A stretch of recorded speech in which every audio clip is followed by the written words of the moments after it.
No, time is it, your boy David at the Irish Hotspur, Ireland's #1 Spurs fan.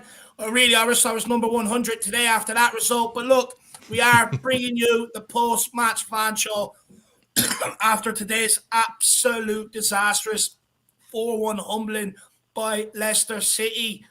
For me, look, one of the worst performances I've seen in some time in a Tottenham jersey. That defence, huge problems. I think Conte also got maybe the Porro Emerson situation, the selection wrong. A lot to talk about today, sadly. I wish it was here on better occasions. But look, Jacob will be the one running this fan show today for all you guys out there. So please stay with him, be kind to him in the comments. And also don't be afraid to get on and come on and have your say. But Jacob, look, what do you make of that result, man?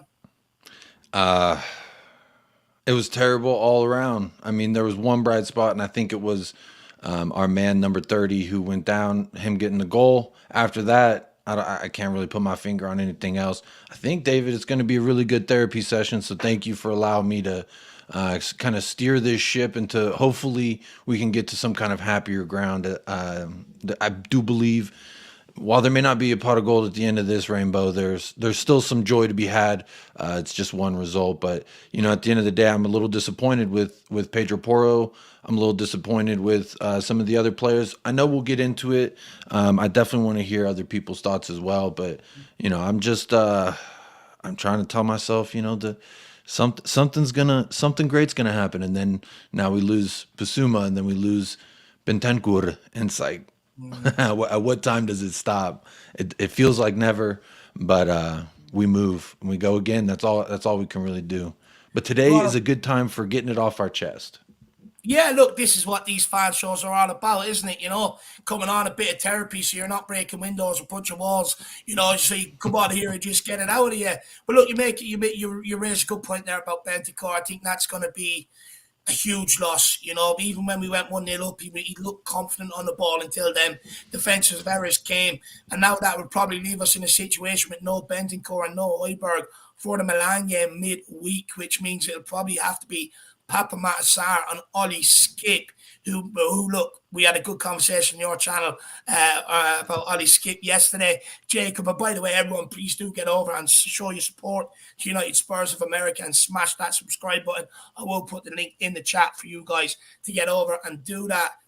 Look, do you want to welcome some people into the comments here, Jacob? Yeah, absolutely. Let's kick it off the top. I mean, I like to give out first place award for the first person I see in the comments. So that's going to be Daryl Denton this evening, this morning, whatever time it may be for you. Failure to prepare. That's right. Big up Mick. He's one of YouTube's #1 supporters, if I'm not mistaken. I always see Mick bigging up everyone. So big up yourself. Big up Dan. Players to blame. Still a long way to go in the season. I do agree with you. Big up Chris. Evening, folks. Another shocking performance. Let it all out there. Have your say. Get your super chats in. Support the Irish Hotspur. Do as Chris says. That's really what you want to do first and foremost. Big up yourself, Neil. We got Dan, Spurs for life. John Stokes. Big up for everyone. Big up John Stokes. We got Dermatron, THFC till I die in the house. No pride in wearing the shirt. No nothing. When will people see that Dyer, Sanchez, Davies are utter? I'm not going to curse yet because this is a little different than my channel. I drop a little too soon. But so please pack your bags and go. I do agree. Part of the Irish vocabulary, so I wouldn't Doesn't worry about that. YouTube makes you wait like 10 minutes or something, I think. I I'll could be be honest. mistaken. Yeah, probably. I don't know. I don't Big know. up John I Stokes, can't help it swim. sometimes. I just go.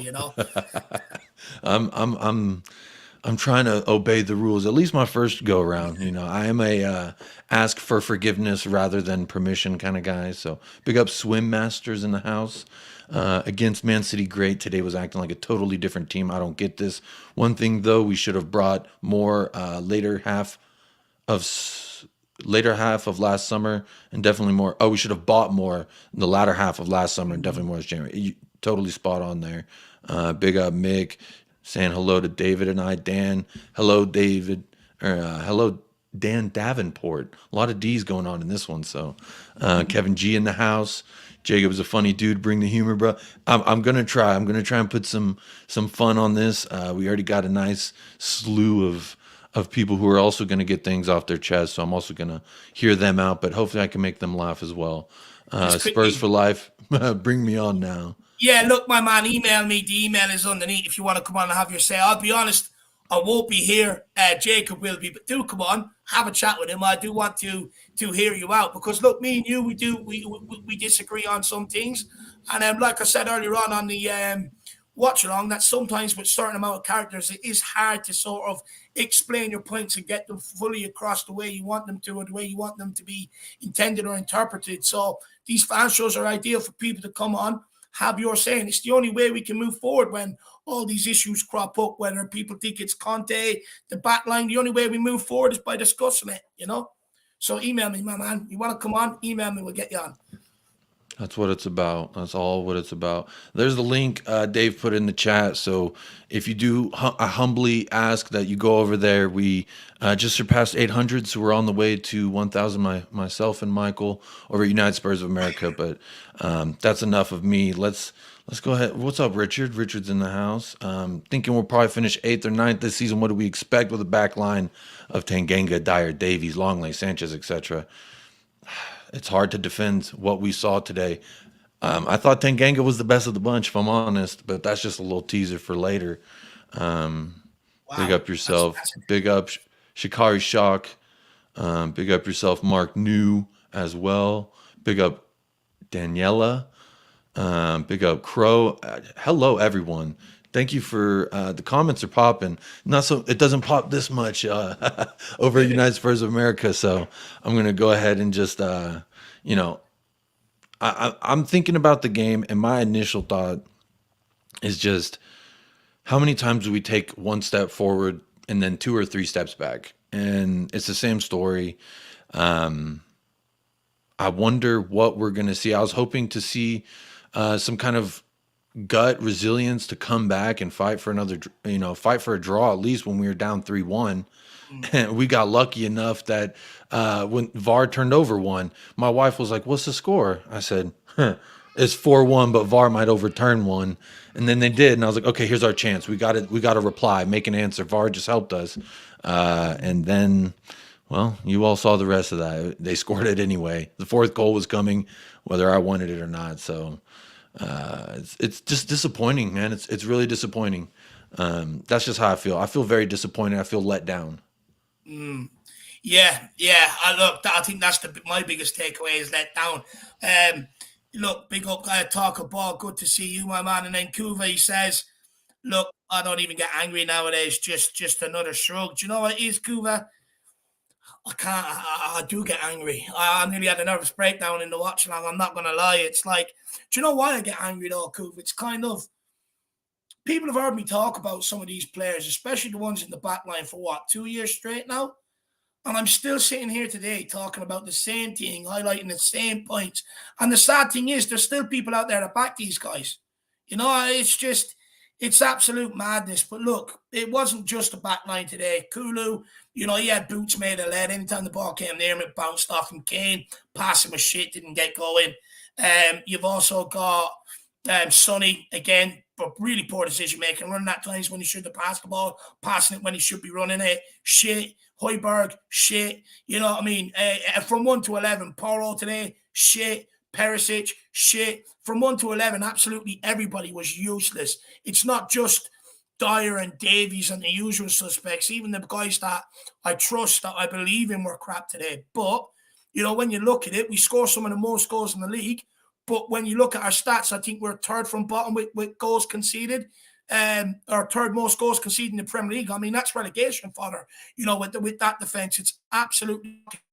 It's like having a Ferrari up front and then you walk round to the behind and it's a fucking Nissan Micra. It's absolutely shocking, Kuva.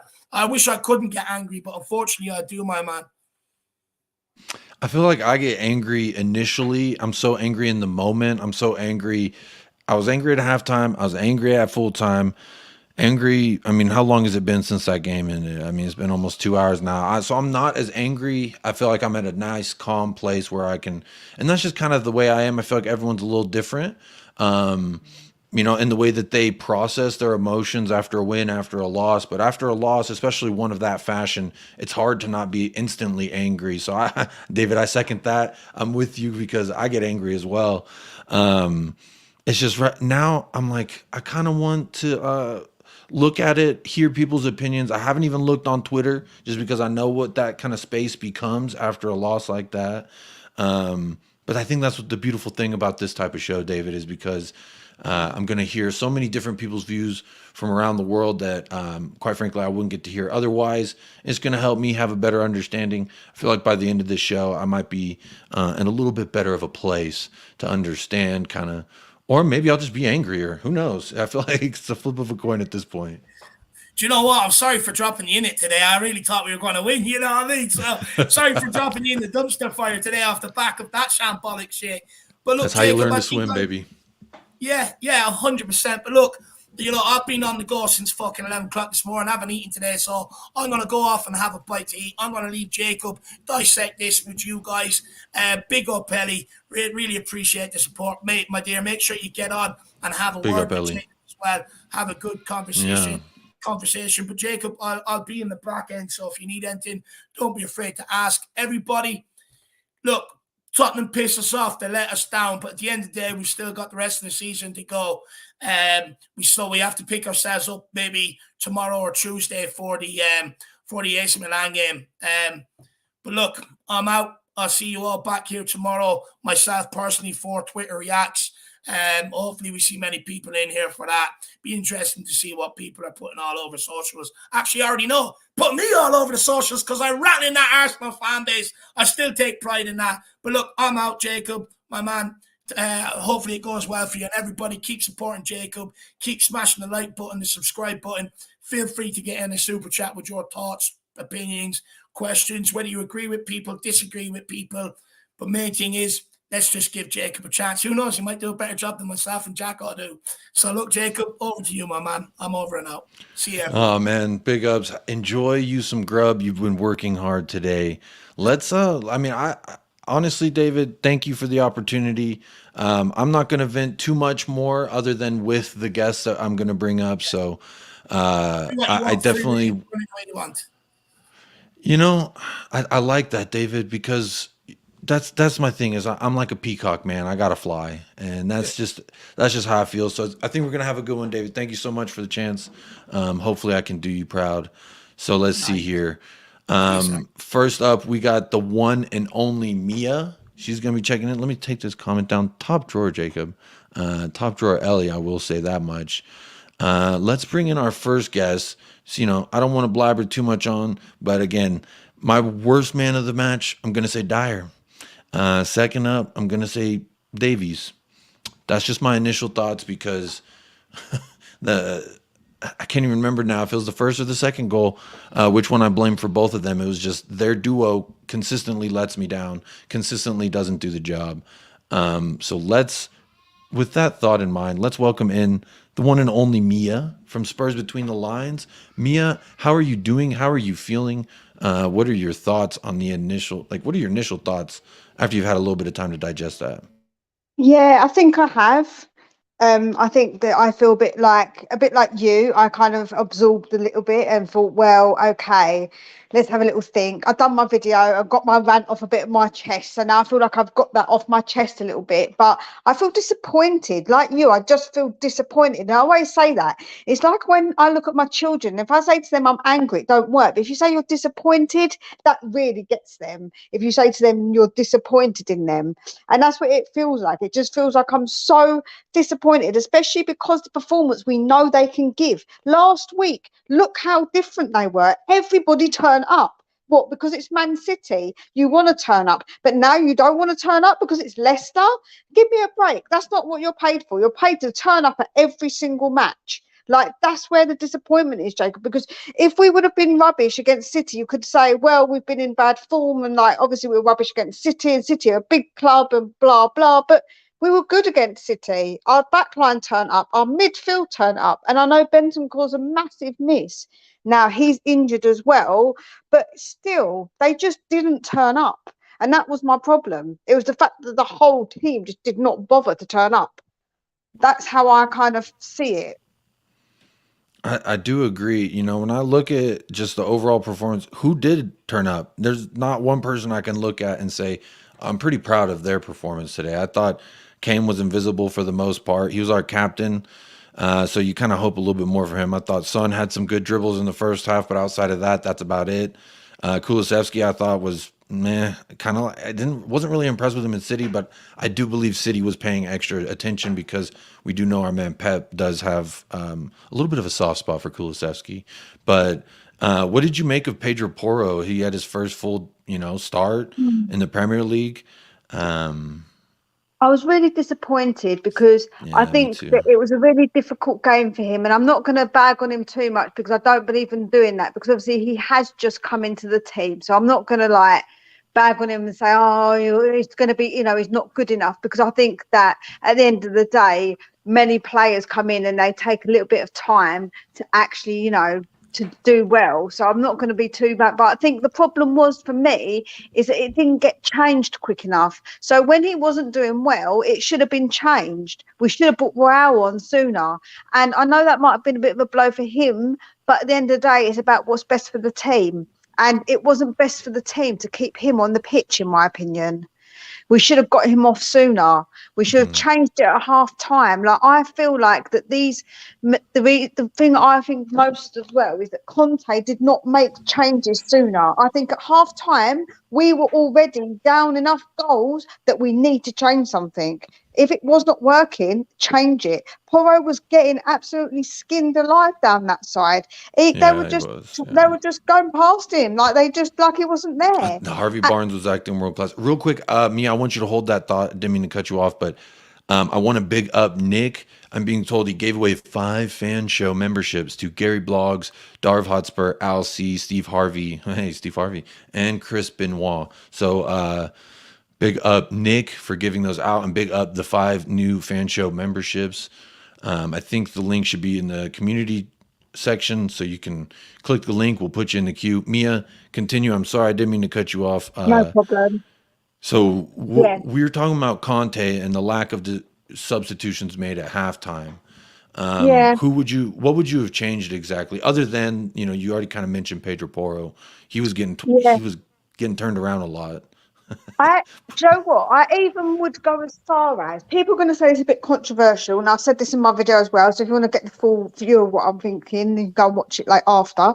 I said I would have probably taken Sonny off, Kulu off, and at some point taken Kane off, because it wasn't working. If it's not working, no player is undroppable. Every single player should be, should think to themselves, if I don't play good enough, I will be dropped. Because if you think Richie could have come on, Danjuma could have come on, that could have changed things.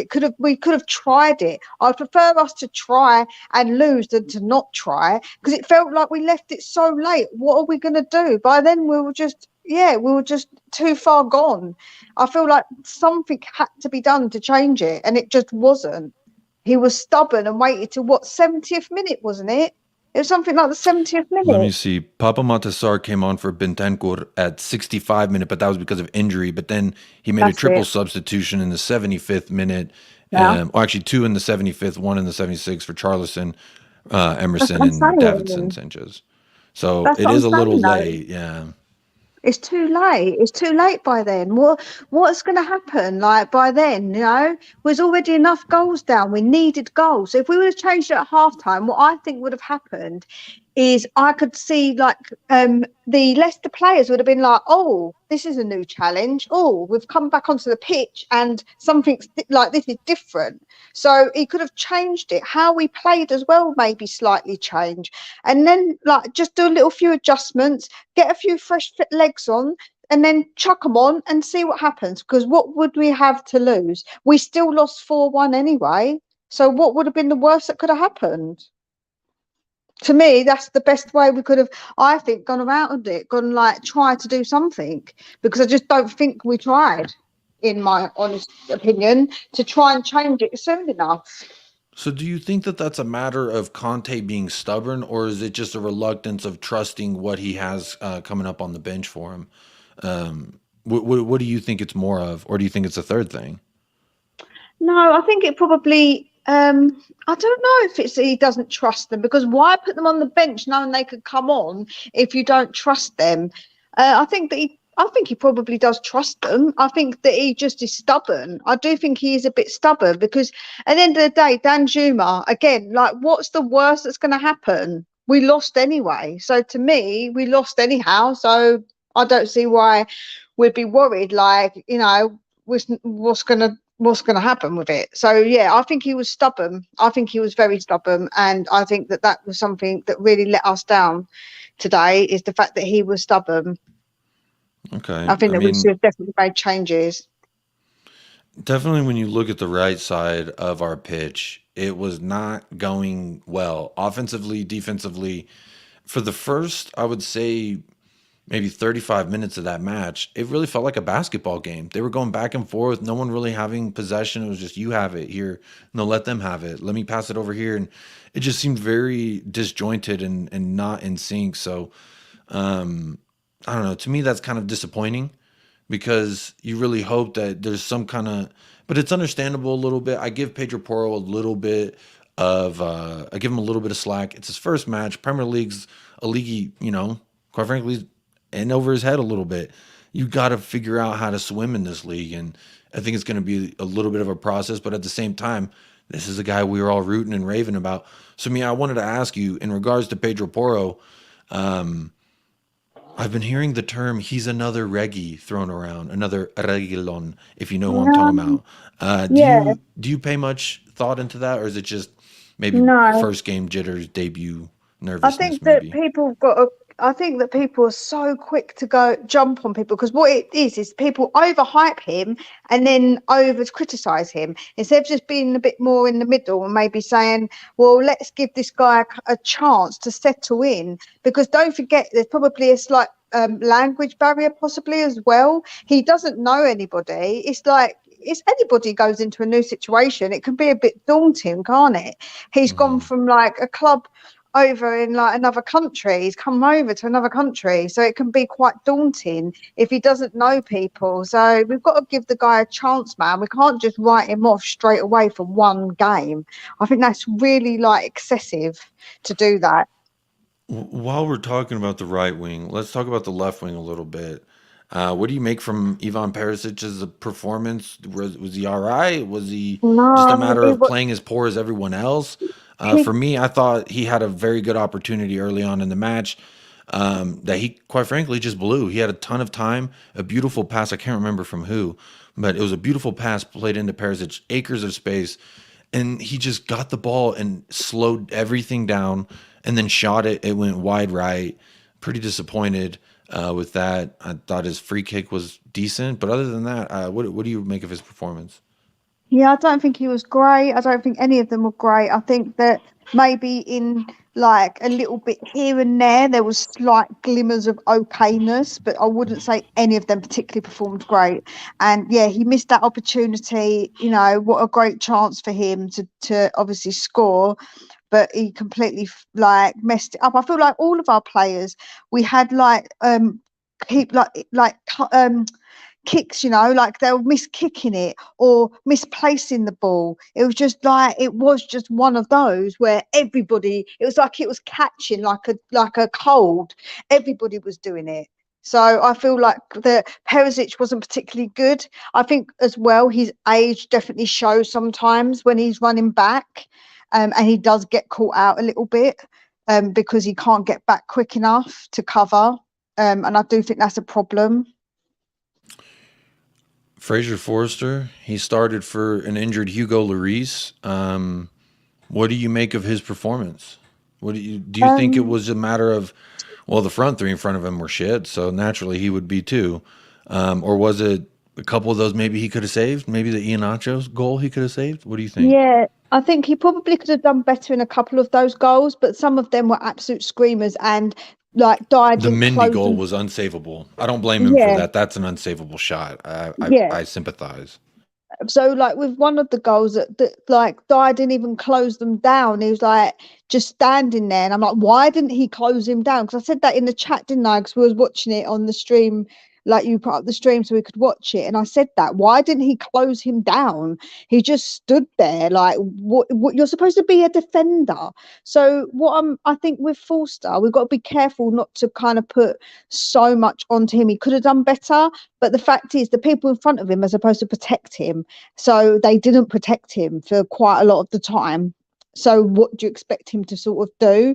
I feel bad because I did say I didn't want him to come in under such pressure with no Hugo as well. I think that it's just like a pressure cooker. Everyone's going to be now saying he's not good enough and blah, blah. Look at Lloris. We should have got Lloris. You know, it would have been better with Lloris, and I don't know. But I think that we can't put all the blame on Forster. I think the blame has to be kind of sifted out to everybody, in my opinion, in this game. There's nobody who's not to blame. I agree.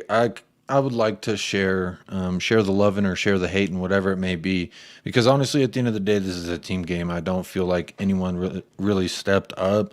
I thought Højbjerg was okay at points, but also like not. The game really got out of hand once we went a few down, I think. So really hard to. You really got to dig deep and find your resilience somewhere. But unfortunately, we did not. So No. Mia, if you had to change one thing other than, obviously Tanganga wouldn't start for Romero in any sense if he didn't have to. But is there anything about this starting 11 that you would have changed, or is it just a matter of, okay, I've seen this 11, halftime should have been changes, and that's that, and let's look forward to the next match? Where are you kind of sitting with it all?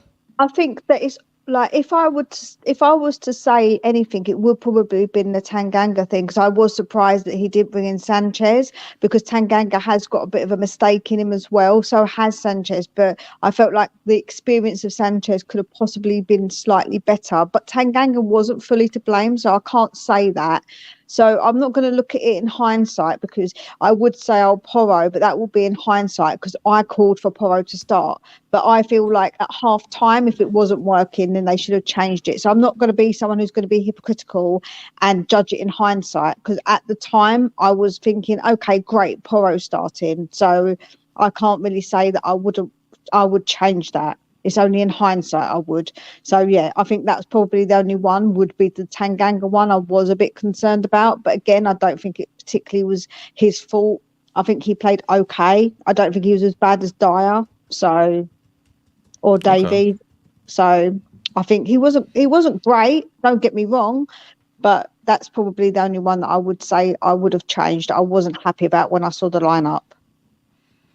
Fair enough. That was a surprise for me. Honestly, I predicted yesterday with David on United Spurs of America, the channel I run, I predicted that I thought Emerson was going to start. It was an away game. He was really in form for the City game.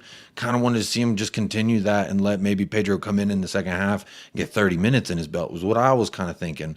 The Tanganga, I did not predict that. I thought we'd go with Sanchez as well. So a little surprising. Mia, Jack has ever so kindly put your link into the chat. So everyone go click that link and support Mia. Do you want to plug your channel for a second and before we say goodbye? Yeah. It's Spurs Between the Lines. I'm now up to, I think, 205, I think it is. Ooh. So I've just hit my 200 mark, which is really good. I'm really pleased. Thank you for everybody who supported me so far. But if you could go over, watch the videos, like, comment, share them, share the channel for me, spread it a bit more, like a bit wider to obviously get a bigger audience. I do regular lives now. I do lives on Mondays, Wednesdays and Saturday mornings. So it's 8:45 Greenwich Mean Time in the morning. So if you can catch those, you can come and have like a little morning chat with me. It's nice and calm, like in the mornings. We're all just woke up, fresh for the day. So it's nice that I get to have my morning chats with people, and then I put out reviews and previews of the games as well. So, and I'll do like other content in between as well sometimes when I've got time, because there's a lot of games sometimes. But if I can, I'll put out some other content. So if you could all go over there and give those videos a watch, that would be absolutely fantastic as well. There you go, everyone. Well, go set it up. Go click the link. It should open a new window, so you'll be fine. You'll still stay here. You will still be a part of the conversation here. But go over there, show some support for Mia. Mia, thank you so much. Let's look forward to tomorrow. I know you like to be a positive person too, so let's just put a positive foot forward and At this point, hope for the best. Tomorrow's a new day, everybody. Tomorrow's a new day. That's how we've got to see it. There you go. Big up, Mia. Thank you for joining us this evening. Sorry for cutting you off there. This learning new things here, Mia. So apologies. She said no worries and goodbye. Big up, Mia. Thank you for joining us. Next up in line in the queue. I'm not going to waste any time here. I'm just going to get right to him. Let's bring on Chris. Chris, how are you feeling initially after kind of what you witnessed today? I don't know where to start.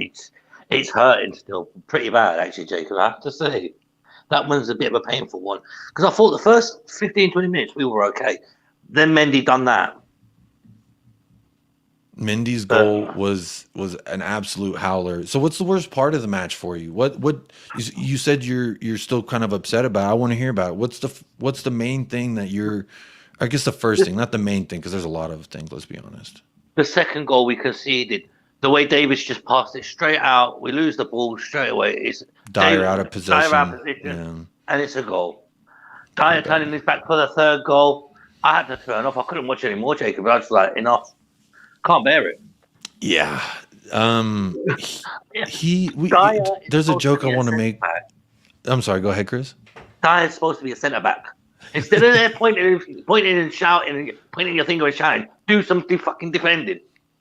I think he's just such a fan of the game, Chris, that he's just watching it, quite frankly. He's just watching it all unfold in front of him. He's like, oh, look at that. Oh, look at that. And the next thing you know, he's getting shot around. He was a statue, quite frankly. Everyone's been saying we need a Bill Nicholson statue. We already got a statue, and he plays center back for us. His name's Eric Dyer. What else other than Dyer do you think? Do you want to keep talking about Dyer? We can. The whole performance was just the whole team today thought, you know what? We'll just turn up and Leicester have a day trip. Not even play a football match. We'll just have a day trip to Leicester. That's how it looked. It was just like sightseeing, like a tourist. Mm-hmm. I mean, I'm not going to be Ray Poro because it was his first game. I can't have a go at me. It's his first game. It's a new league for him, so he needs to get up to speed with what the Premiership is from what the Portuguese league is. It's a total different league, so you really can't beat him up on that. So he needs time to adjust. But the rest of the team who've been experiencing the Premiership for the last God knows how many seasons, they should know what is expected. Absolute shit show. I mean, I agree 1,000% with you, Chris. There was not one person that I think I could point a finger at and say that I was proud of. Honestly, Harry Kane was the skipper today. What do you make of? Do you think that had anything to play in our mentality? Because quite frankly, there wasn't much of a strong one today. There was a very resilient mindset last week when we played City. Where do you think that went? I don't know. As I said, I think they're still thinking back to them. I think they're still there on a holiday and thought they got that extra day off because they just didn't look like they cared today. They didn't even show up. So they're like, oh, we're here in Leicester. We'll have a day trip. But normally Harry Kane loves Leicester. I mean, Youngman's son, he scored a hat trick last time we played him. Harry Kane, I can't remember what they said the percentage was of his goals against Leicester, but I remember it was 19 and 19. I can't remember how many's at the King Power, but we know he likes scoring there. Where was Kane? Where was Son? Where was Kulusevski? Where was Moybier? Where was Bentancur? Where was Heritage? Where were they? Where were they today? I'm still looking. You know what I mean? Where were any of them? It was just Jacob today. I don't think that team just looked like they were like, well, we're here. When can't we bother to play? You got Conte on the line, standing there with his arms folded, thinking, why am I still here? I should be on a plane back to Italy. You know, it's just too much. It's too much. Is it too soon to have Conte on the pitch? I mean, I know he just got his gallbladder removed. To me, you just had a pretty serious surgery, and he was already out there. He didn't look happy. He wasn't having a good day. Maybe we should have rode Stellini out. What do you think? Quite possibly. I think he should have just let. I think he's regretting coming back so soon now himself, thinking, why the hell did I come back? I should have left Stellini for a few more weeks. But you can't. But see, all this nonsense that, because Conte's on the line, the players look scared, the players are this, you get, some of these players are on 200 grand a fucking week. What are you talking about? You're scared. I wouldn't be scared if I'm going on 200 grand a week. I'm like, yeah. But yeah, see, exactly. Come on. Jacob, the problem is, we've got Poch bench warmers still in the team. This is where the ultimate issue lies. We still got the Poch bench warmers in the team. And this is where the stalemateness comes into it. Ultimately, this is where it lies. You got players that couldn't get back in the team when Poch was in charge. Then Jose Mourinho somehow thought that Eric Dyer was a decent defender. Don't know where that idea came from. I don't know what Jose was thinking. He must have been having a bad day when he saw that. But honestly, I don't know, Jacob. I'm just trying to make sense of what happened today. Was just like, is this my team playing football, or are they just there for a laugh? There's a quote that I love. Can't remember who it was. Shout out at whoever the fuck on Twitter. But they said there's a video. I think it was a coach after some match. He was like, sometimes maybe good, sometimes maybe shit. And I just don't understand why that is so true with Tottenham Hotspur, because I know City's in a bit of a struggle right now, but before all this news of their stuff came out, we put up a damn good fight versus them at home. To be fair, even away from home, when we lost 4-2 to Man City, we still put up a fight. And last week we put up a fight. But this week there was no fight. There was nothing there. Now we've lost Bentancur for probably the rest of the season. Now what? We've got to play AC Milan on Tuesday. And we're going to end up with Sarr and Skip in the midfield because Højbjerg is suspended. Højbjerg is suspended, yeah. And I'm not looking forward to it. I don't think I'll be watching the game behind my sofa, hiding. You're gonna be hiding. just poking up my head just to see the score.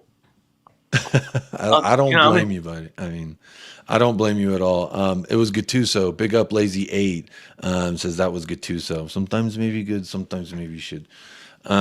Chris, let me ask you, what do you make? You already kind of spoke on Pedro Porro and what your initial thoughts were on his debut.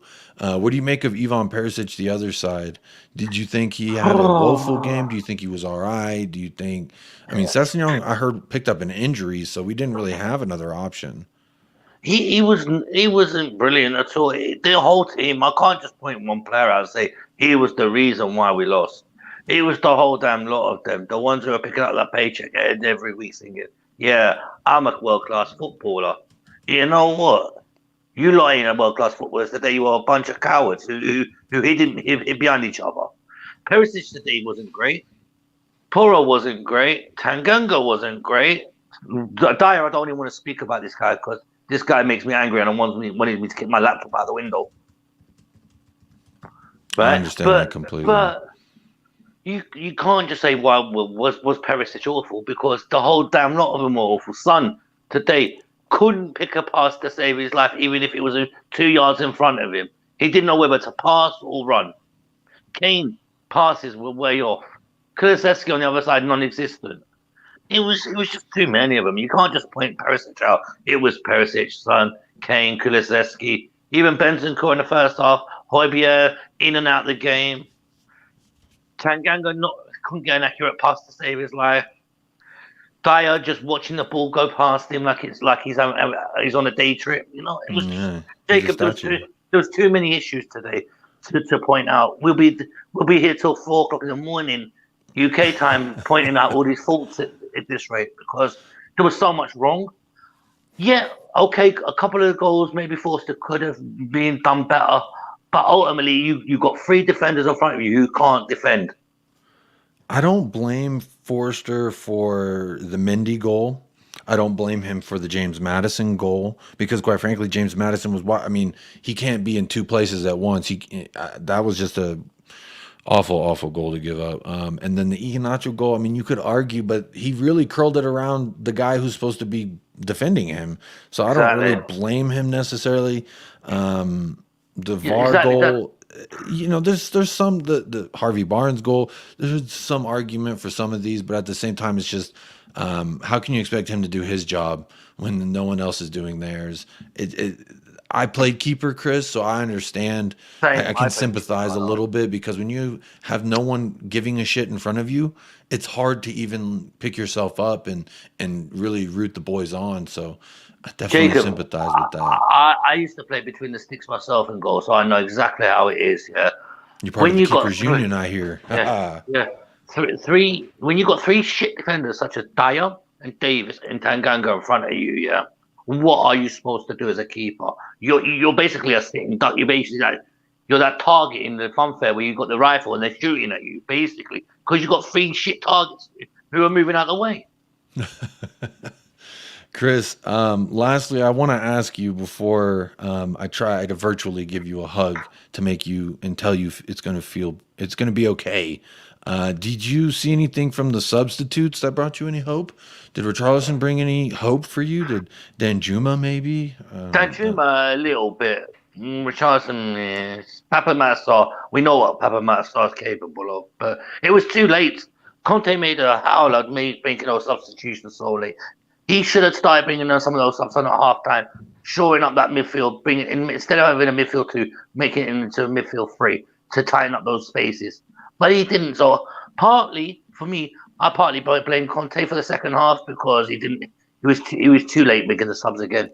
I don't know why he's so stubborn, but he does this every single game when we're in a shit show. He just waits and waits. Oh well, it's too late now. I'll make the substitutions now. Make them earlier. I think a lot of us were sitting at home feeling that same way. Chris, thank you so much for joining No the problem. fan show. Thank you for showing, sorry, I saw Mia's comment for the offer of virtual. I'm offering everyone a virtual hug, Mia. But Chris specifically said he was still upset. So that's why I specifically was like, Chris, I want to give you a hug before you go. So bring it on in. Thank you. Thank you for joining today, Chris.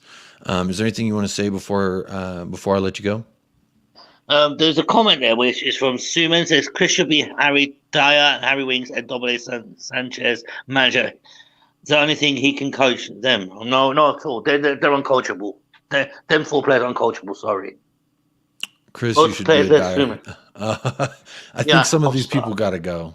20 years of service between Dyer and Davies, that's just too much service between two below average players sometimes. So it's too tough. It's tough. Thank you, Chris, for joining. No problem. I hope you have a great rest of your evening and a brighter tomorrow because we move. Yeah, we move on to AC Milan hiding behind the sofa. Yeah, happy Valentine's Day. Hopefully it's not a Valentine's Day massacre. Jacob, I'm saying nothing. I said Tottenham shirt on, hid behind the sofa. Behind the sofa. I'm peeking over the sofa just to see the score. Nothing else. What level's the volume at? Do you have it on mute? I'll be on mute. Okay. Definitely. Because I don't want to hear it AC1, AC2, AC3. Oh, Tottenham have got consolation. AC4, AC5, I can't bear it. That's tough. Big up, Chris. Thank you so much. Take it easy, Jacob, man. Have a good night. And you're doing a great job, man. Thank you. Thank you. I'm trying to not cut you off like I did Mia. Apologies, Mia. All right, no problem, Jacob. You have a good evening, mate. Take care, buddy. All right. Thank you so much, Chris, Mia. We're going to keep it rolling on through. If you haven't already, please do make sure to smash a like on this channel. Don't be scared. It's free. It costs you nothing. Keep smashing the like. Do as Jack says. Head on over to my channel if you can. We're on the road to 1K over there. Come show some support. We're all about the good vibes over there, just like we are over here. So let me keep the good vibes rolling. Maybe we'll put an abrupt end to those good vibes, or maybe it was just a wake-up call, slap in the face. We're gonna welcome on the one and only Michael. Is that correct pronunciation, my friend? Nice to share this with you. Yeah, the last letter is pronounced like W in watch, so like W sound, Michał. Michał? Yeah, Okay, something Michał? like this. Yeah. But don't worry, call me Michael. Yeah, that's how we do it here. Just to make it easy, I'm gonna work on it while you share your thoughts. But what are your initial feelings after that match, and how do you process this, man? How are we moving on? Yeah, I think David at the beginning of the show said that he feels kind of bad for throwing you into a deep end after a loss like this. But I actually think that he did something smart because you have a really calm and soothing voice. So, maybe we'll all actually share our thoughts instead of Thank you for saying shouting and screaming at the screen. Because Whenever I've been speaking with David and Jack, and I've said it plenty of times already this season, that I'm already at this point where I kind of just shrug defeats off. Like, when we lost to Arsenal, I was pissed, but it didn't really like bother me. Whereas, like, if you look at previous season, for example, the last season that we had with Conte, right? I think that I was so like engaged and hyped about this team because we are actually playing some good football, that whenever we lost due to like defensive mistakes or generally speaking not playing good enough, I was getting really upset back then, right? But right now I'm really at this point where it's kind of hard to care. And I it's also what's sad is that after the Manchester City win, I think I was speaking with Jack and I told him that, I was like downbeat about the season and I didn't really care about it. After the City win, I was kind of like, maybe there is, a flame of hope appearing again in my heart, because I actually think that that City win was a really convincing performance. But right now I'm down to earth again. With Spurs, it's always like a sin function. You go up and down all the fucking time, and it's honestly sad. And I'm sure we will talk about some individual performances from this game, but overall, I'm just surprised. I'm just really surprised, but not really bothered that much, right? As I said, I'm again at this point where we lost, like, shame. I don't really care about that anymore. I just want us to do well in Champions League and FA Cup. That's my priority for this season, right?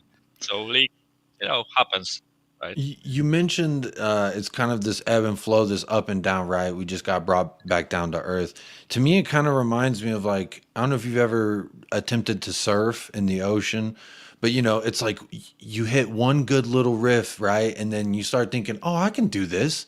And then you Yeah. do maybe just a similar wave, maybe even an easier wave, and you kind of feel like, oh, I could do this. And then you get sat down on your butt, and at the end of the day, you kind of realize maybe I'm not as good as I thought. Is it just a matter of we just got to keep getting up on that horse and riding it, or does it come down to leadership? I was asking Chris a little bit, like, where was that mentality? Where was that fight that we had versus City at home? And we go to the King Power. This is normally a place we have lots of joy. Yeah. Where do you think that did we just lose that based on our skipper? Was it based on everything going on? What's your take on that? It's hard for me to like pinpoint the exact reason why this performance was like this, right? Because sometimes whenever you watch something happen, like whenever you watch a team, for example, you're looking for patterns, right? You can kind of see it with most teams, right? Whenever they hit a good run of form, they usually tend to like behave the same way in next matches, right? They attempt similar things. Their mentality is similar, right? Whereas with us, I can't really feel this team. I can't really feel how they feel. And what I mean by this is, I think like the performance against Arsenal was shocking, in my opinion. When we played the North London derby, it was absolutely shite, right? We were bad in this game, and what you mentioned, there was no will to fight. There was no will to change the way this game was going, right? We just got slapped twice with 2 goals, and basically we conceded the game. That was my feeling against Arsenal, right? Then against City, we showed the determination, grit, passion, the will to fight, right? And it almost looks as if like they got so much confidence out of this game against City that they thought, what is Leicester? We already slapped them 6-2 last time, right? We can do whatever the fuck we want. And they actually forgot that Leicester is dangerous when you allow them to play the way they want. They are really dangerous, right? And the warning signs were there in the last game. I would like to remind people that before Sonny came on and scored his unbelievable hat trick, they were actually the ones dominating the game, and they were the ones that were proved dangerous, right? And it just happened this game, in my opinion. Like, and coming back to my original point, where was the fight? Where was the determination? Where was the grit, right? Why we just like at 52nd minute? Why were we walking around like as if we were winning 3-1? Like, show me that you care about this result. Show me that you want to change it, right?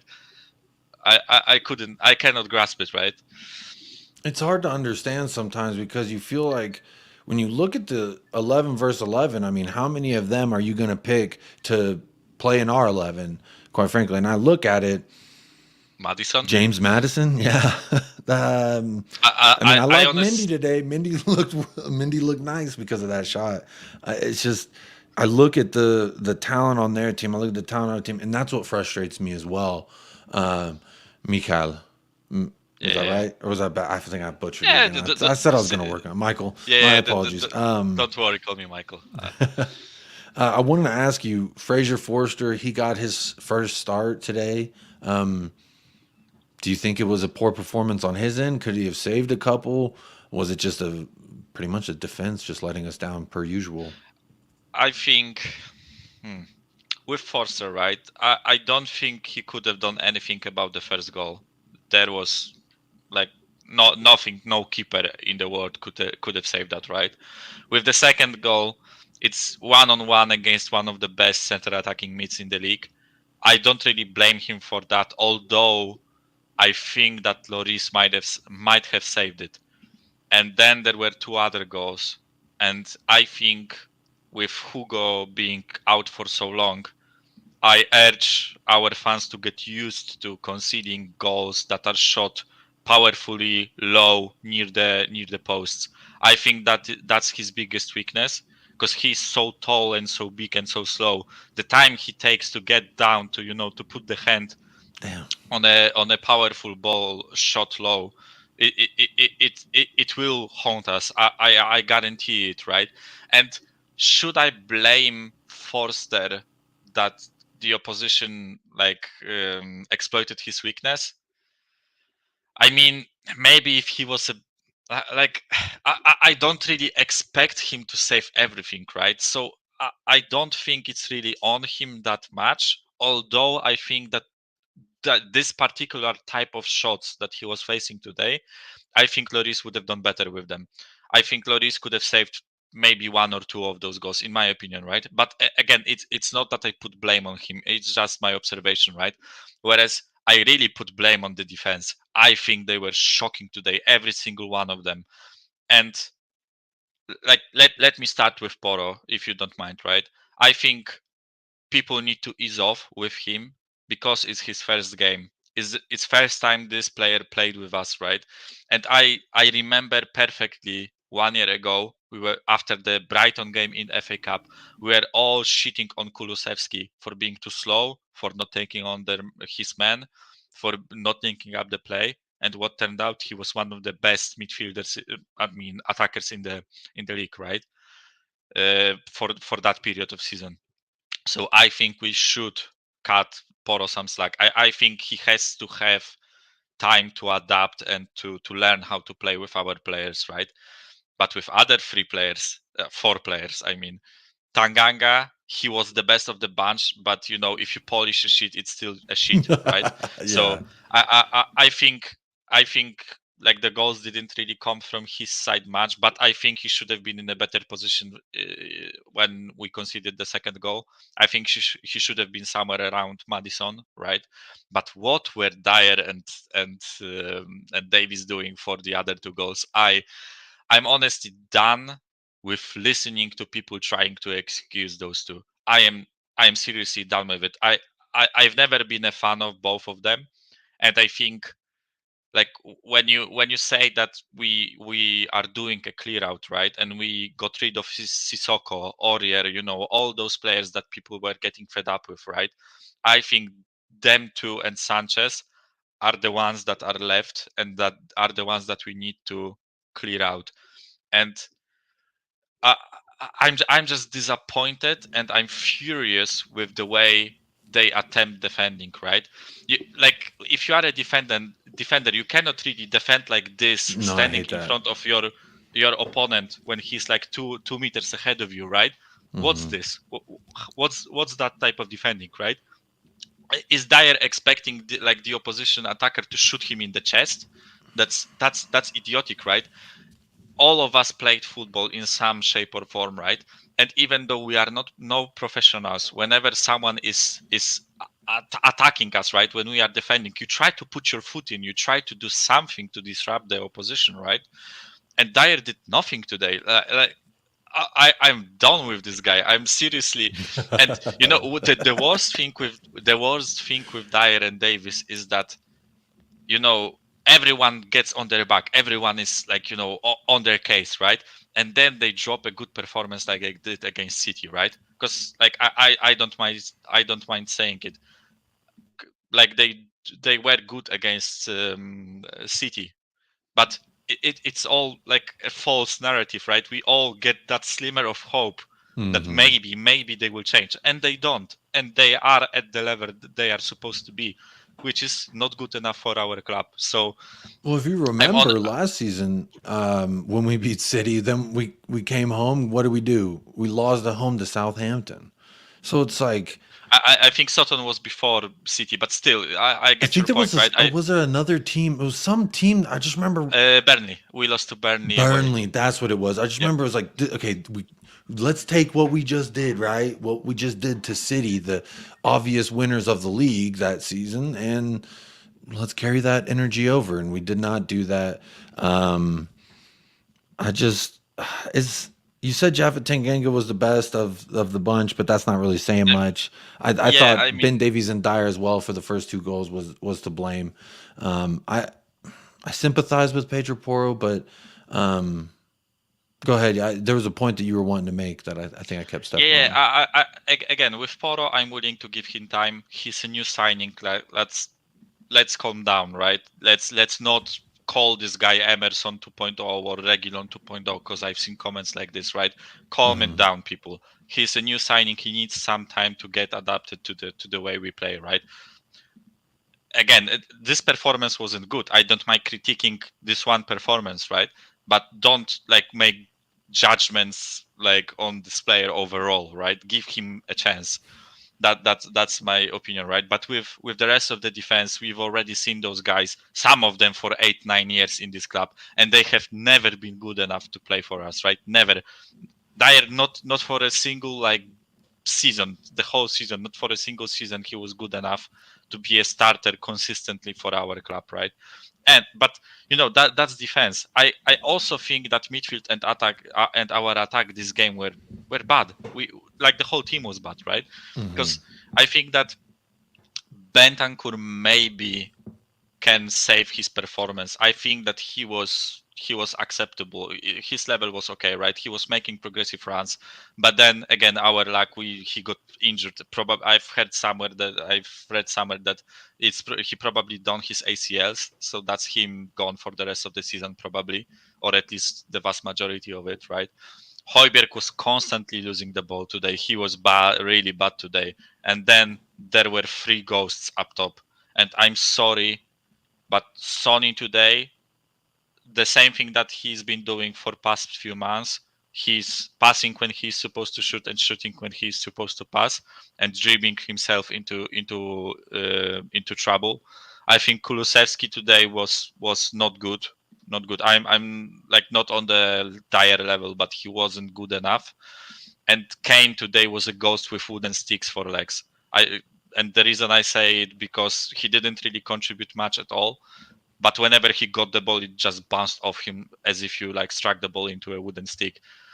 And I'm honestly shocked. And I'm kind of embarrassed that we got slapped by Leicester. By Leicester of all teams, this Leicester that is struggling down there near the relegation zone. That's pathetic for me.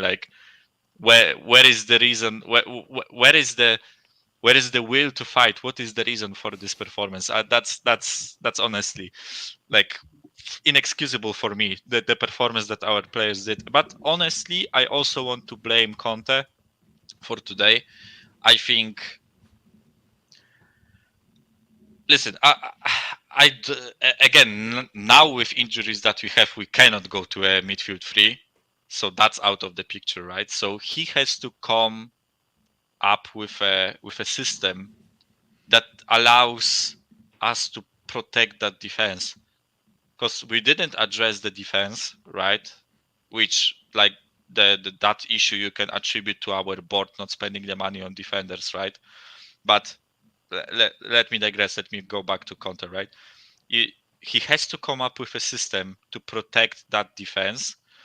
And from what I've been watching, when we played against City, right, I think the reason why our defense did well was because, first thing, all they had to do was defend the box. They didn't have to run much. They didn't have to deal with pace on the wings.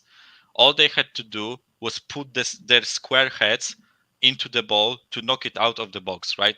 Don't allow Haaland to touch the ball. And they did it well, right? I think our defense struggles when we are spread apart by pacey wingers that play near the touchline, right? Or when we get countered on, because our defense lacks pace. Romero and some wingbacks are the only ones that have pace in this defense, right? And you could see that today we got countered on twice, and they finished their chances, right?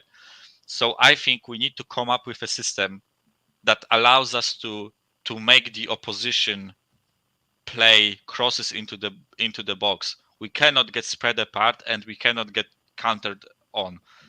And the issue is that's not going to be beautiful to watch. Let's face it, right? If we want to get something out of this season and out of this defense, I think we need to play 10 men behind the ball. I'm sorry, like, with the quality of defenders that we have in our team, and with the profile of players that we have, I think the only way to stop conceding 3 to 4 goals a game is to play 10 men behind the ball. And I know that some people will like counter this argument with saying that we already play 10 men behind the ball.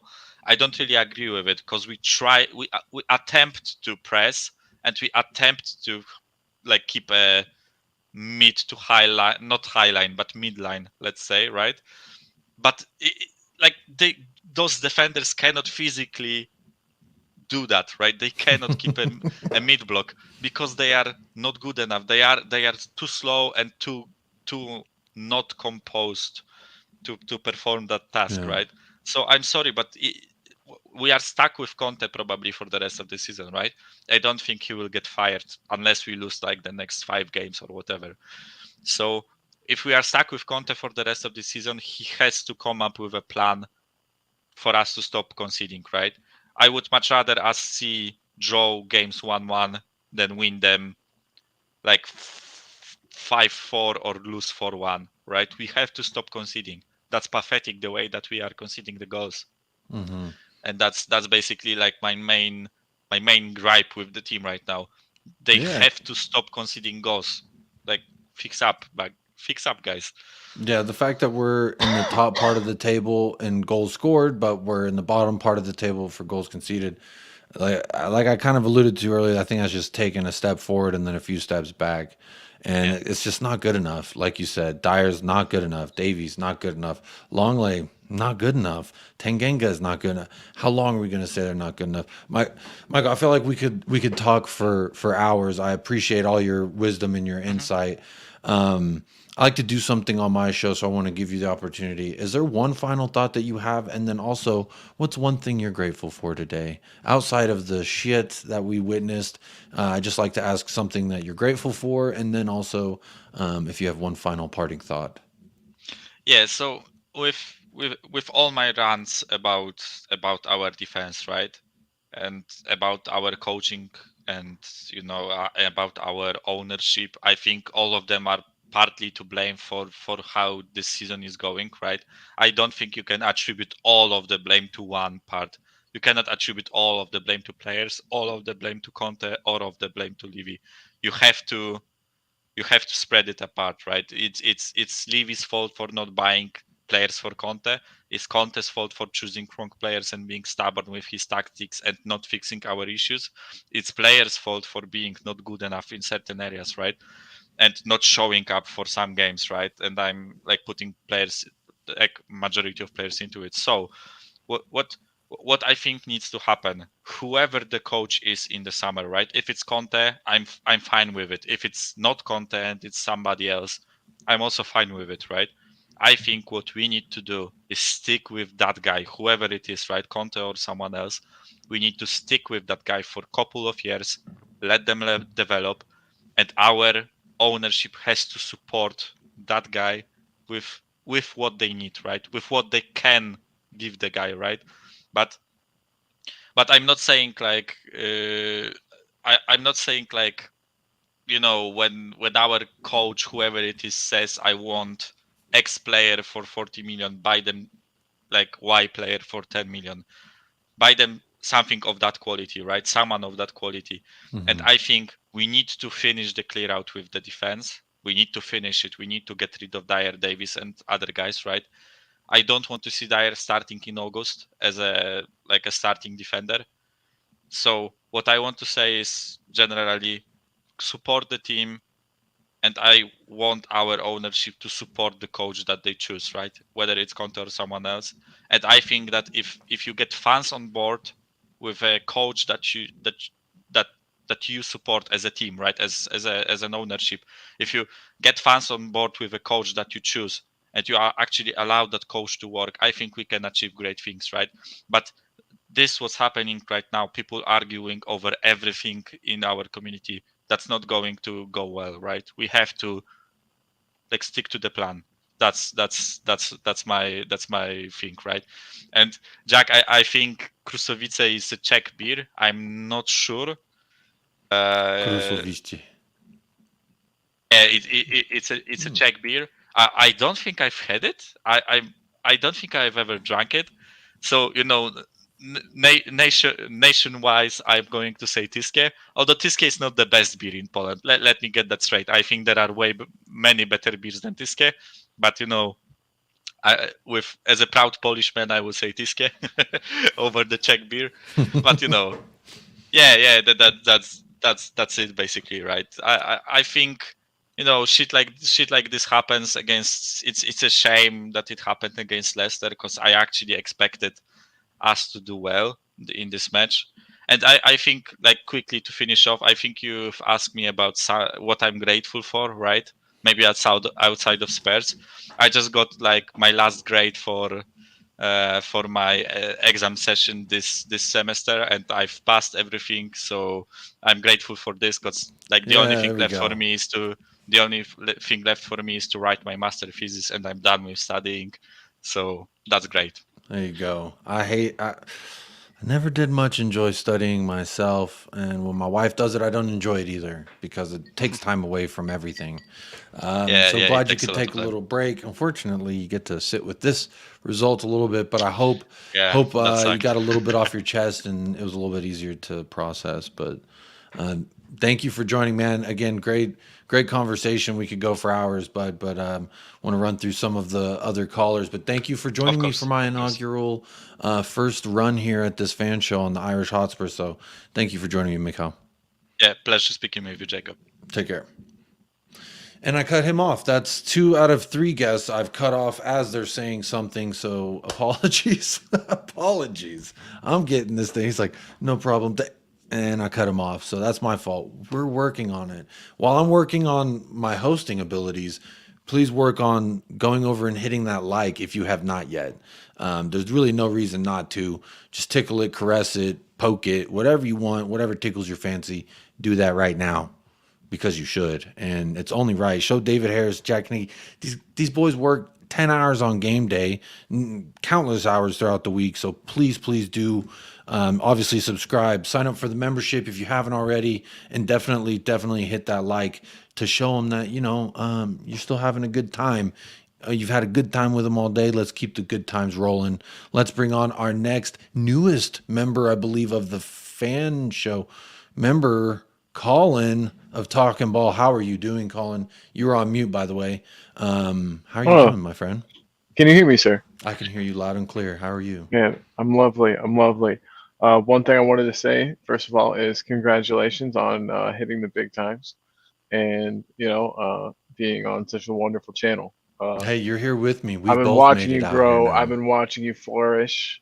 Your channel's amazing. Everyone, if you're watching, if you haven't subscribed to this dude's channel, you're an idiot. I'm just kidding. Just please subscribe to it. It's great. It's great content. If you think today's awesome, this is just the tip of the iceberg. There's so much more to. Hopefully, there's no Titanic coming to this iceberg. But what do you make of that performance, man? Man, okay. 4-1, dropped it pretty bad. Yeah, and I think there were a lot of problems. But one thing I haven't heard a lot of people mention is that, and I gotta admit I was cleaning, so I was only like half listening a little bit. But something that we gotta forget is Leicester played so well, man. Like Leicester really did have a good match. I know that we left them, we left them a lot of holes to play into. We had a lot of gaps. We definitely didn't play well, but they took advantage of every little mistake that we made more than other teams, I think. I don't know. I'm just saying we can't downplay the fact that Leicester also played a good game. Remember when there was a chance for Spurs to sign Iheanacho at one point? I know that we were looking at him, really considering it. And I mean, he'd be a great backup striker. I feel like maybe even better than Charlie. When he's on, he's pretty dangerous, and he had a nice curler around the newly formed statue of Eric Dyer that we have. Yeah. Oh my God! At the third goal, you're talking about third goal? Yeah, Iheanacho's goal where he just stood there. That made me so mad. He did the one fake. He did one fake. That was like pathetic, and then just shot it in the exact same spot he faked towards, and then like Messi also, was in front of him. what is up with is Fraser Forster just like, I haven't looked up his age in a second. I know that Ben Foster is old. Fraser Forster is 34. Yeah. He's 34 years old. Okay, well he moves like he's 100. Like he is Groot. Like from Guardians of the Galaxy, like he moves like a tree, like a gigantic. Is that the tree? Yeah, I think that like a giant. He moves like a big old tree. That's part of our problem. I think 3 of those 4 goals, I think Hugo Lloris saves them, bro. I really do. I think Hugo saves them. Well, you're not the only one who thinks that. Maybe his 6'7" stature is just a little bit too much. John's telling you to clean the camera, Colin. I think there's a. Oh, is it? You may have been driving with your camera on the dash and it hit a fly or something. Oh, hold on. What that is? Apologies. We'll watch this. I have an idea here. I'll just switch to the other one. It's not quite the same, but it's basically the same. But yeah. So we'll get back. But yeah, Hugo saves. Let me ask you real quick. We touched a little bit on the goalkeeper, but I do want to run through a lot of this lineup. Pedro Porro, I feel like that's going to be one of the main talking points of this. It was his debut, his first start, not in front of the home crowd, but it was still his first start, really, or first chance for anyone to see him in a Tottenham shirt. What do you make of his performance? Are people overreacting with calling him a Reguilon? Yes. Overreacting, calling him a Reguilon. I mean, you can't really say anything about a player in the first match. He was bad. Yeah, he should have been yanked at halftime. Do I understand Conte's hesitancy to do so? Yeah. I mean, it's his first match. You don't want to destroy his confidence, but at the same time, it's team over player.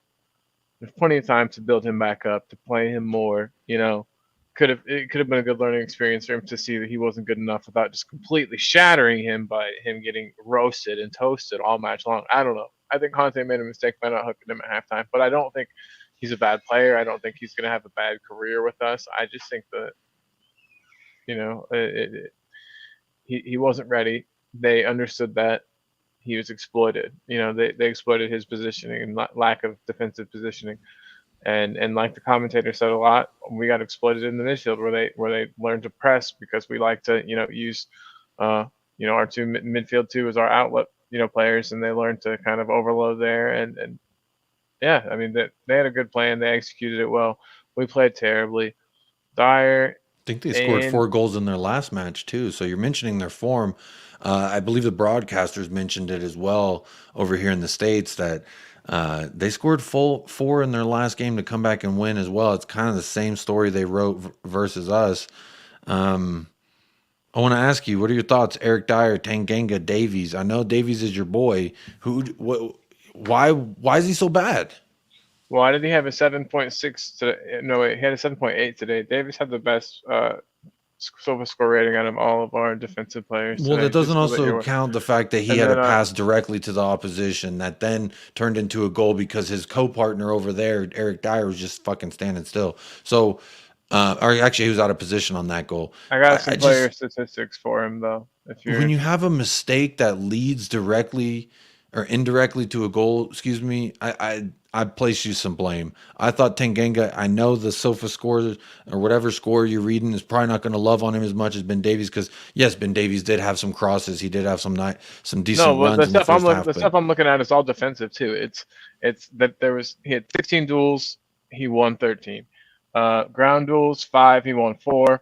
Aerial duels 11, he won 9. I mean, that's pretty good for a defensive player. I understand that he was at fault for maybe one of the goals, but you have to admit, you Two. understand. I blame him and they Dyer for 2 of them. The first Which two. one? Which the first two? The one that wasn't closed down on at all by Perisic.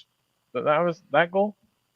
Well, Perisic, I think you're talking about the first one, One, Mindy. the wonder goal. Yeah, Perisic needed to run out and close him down, but he just kind of was just walking out there. He invited the space. No, there. Perisic was awful. I did not like anything that I Okay, saw well, from Perisic today. other than Perisic a was at couple of blame. runs. In my opinion, he was at blame for the first goal for the most part. I understand it's always a team effort. It's always going to be multiple players at fault, but yeah, Perisic to me was the one that really screwed the pooch on that first goal. I don't know. I think Dyer had a decent, but this isn't really about that so much as the fact that our defense isn't good enough. The fact that Conte thinks that he has to play Tanganga is worrying, you know. And then we have all these injuries that happen right after the window shuts. Of course, it happens the second the window closes and we can't get in any reinforcements. I heard that we're looking at picking up. So we have Ben Foster. Is that his name? Or the other English goalkeeper with the name similar to ours. Ben Foster, like he's- the he- he's Australian beer. He's like 39, bro. He's like Yeah, he literally retired. 30. He's 39 years old. You Like know what the he's fact been that doing? we are You know looking what at he's been doing, Colin? He's Sure. been doing what we're doing right now. Yeah, just yeah, talking on a podcast, having hanging fun out, with his family, hanging and all out. for it, man. You've had a whole career, but the fact that we're sniffing around that, but all Yeah, I mean, honestly, let me pathetic. ask you this: is Brandon Austin any better? Is Alfie Whiteman a better option? Yes, because they can move their bodies, man. There's some actual. I don't know. I just think our boy Fraser is just too lumbering, too slow. Can't get down to things. I know that he's big and can cover a lot of space, but he just cannot react. Like Hugo is he's great at his reactions, and so everybody knows that. Everyone's always said that his reactions are great. What's great? What's Fraser Forster do that's great? What's one trait of his that's like elite, or even good? Largeness in the box is what I would say. Yeah, he can but- make himself. but- He's got a long wingspan. He's But very they tall. didn't have a hard time putting 4 around him to his large frame today. You know what I mean? I'm just saying, like that is his best thing. But even that's not that good. And I think that with the different keeper, I think we have that game might go differently. I think we, as any team, we get a little deflated after we get scored on. Well, we have an initial response, and then if that doesn't go well, then we are a bit deflated.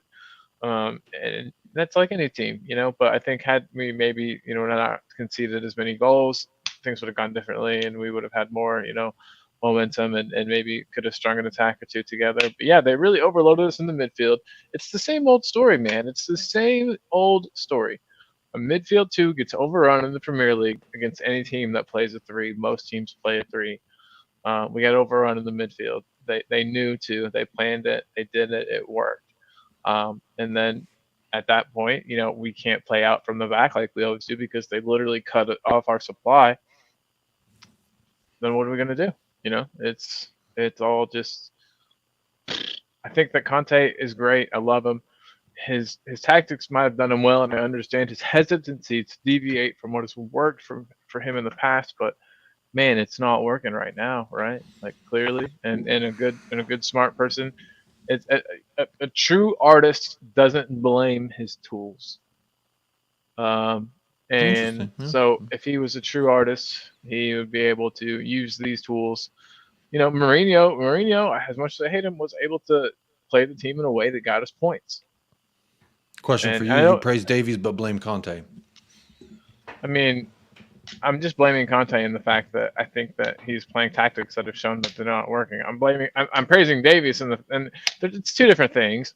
You know what I mean, bro? I love you, man. And I'm not trying to be a dick. I really do like Conte. I just think that he needs to maybe have a plan B, maybe think of a way to set up differently because we just keep getting completely overrun in the midfield, completely. And I could see it, you could see it, you know, Jacob could see it, David. So I don't know, but Davis played the best out of a bad bunch.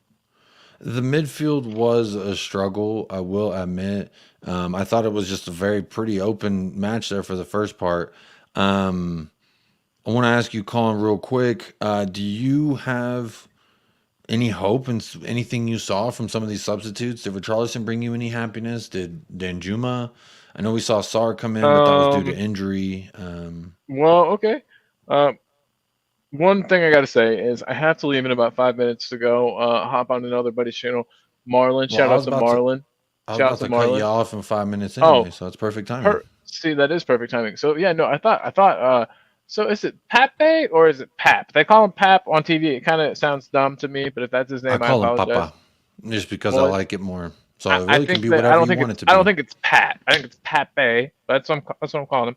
I think he played great. I think he's awesome. I think that he might actually be the future in our midfield. I think he's a really, really good player already. Really tidy, good defensively and offensively. He can play both sides of the game. Got a pretty good eye for a pass, plays vertically. Can put in a tackle. I like him a lot. So when he came on, I wasn't too fussed. I mean, obviously Bentancur looks hurt, but I don't think that it's this freaking sky is falling thing that everybody else does. Until his knee bent backwards. His knee normally bends like this. It went like this. I watched homeboy walk. Adrenaline is a hell of a drug, my friend. And he was. They did shoot him up. They did shoot him up with something too. They really did. They gave him an injection. Honestly, my opinion, they cut the camera away. But. Bro, go sit in the stretcher. That was my thought. Just sit in the stretcher, let your knee chill. Because I've seen that thing bend in a manner it's not supposed to. So I hope he's all right. Colin, is there anything you wanna plug your channel or anything before we say goodbye? I absolutely would love to. So I don't know if anyone remembers. There's a channel. There's a channel. It's on YouTube. The platform we're currently on. It's called Talking Ball. We talk ball. Spurs mostly. Other teams some. And it's coming back. It's been on a long time hiatus, but bringing the channel back today, 5 p.m. Central Time. So that's in roughly 3 hours, 2 hours and 45 minutes. So definitely come check me out. Jacob, if I get you the link, will you post it up at some point? I'll give it to you in like a minute or two. Yeah, I'll work on that. Thanks for joining, Colin. Thank you for being a part of this. I hope you had a little bit of therapy. I'm gonna send you a virtual hug. It was nice. As well. Good luck in your... like I got it all out.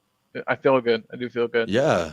You got a lot out in a very succinct amount of time. So good job, Colin. Thank you. And he's, I believe, one of the newest members. So you can be like Colin too. Join, become a member, get the link, call in, have your say.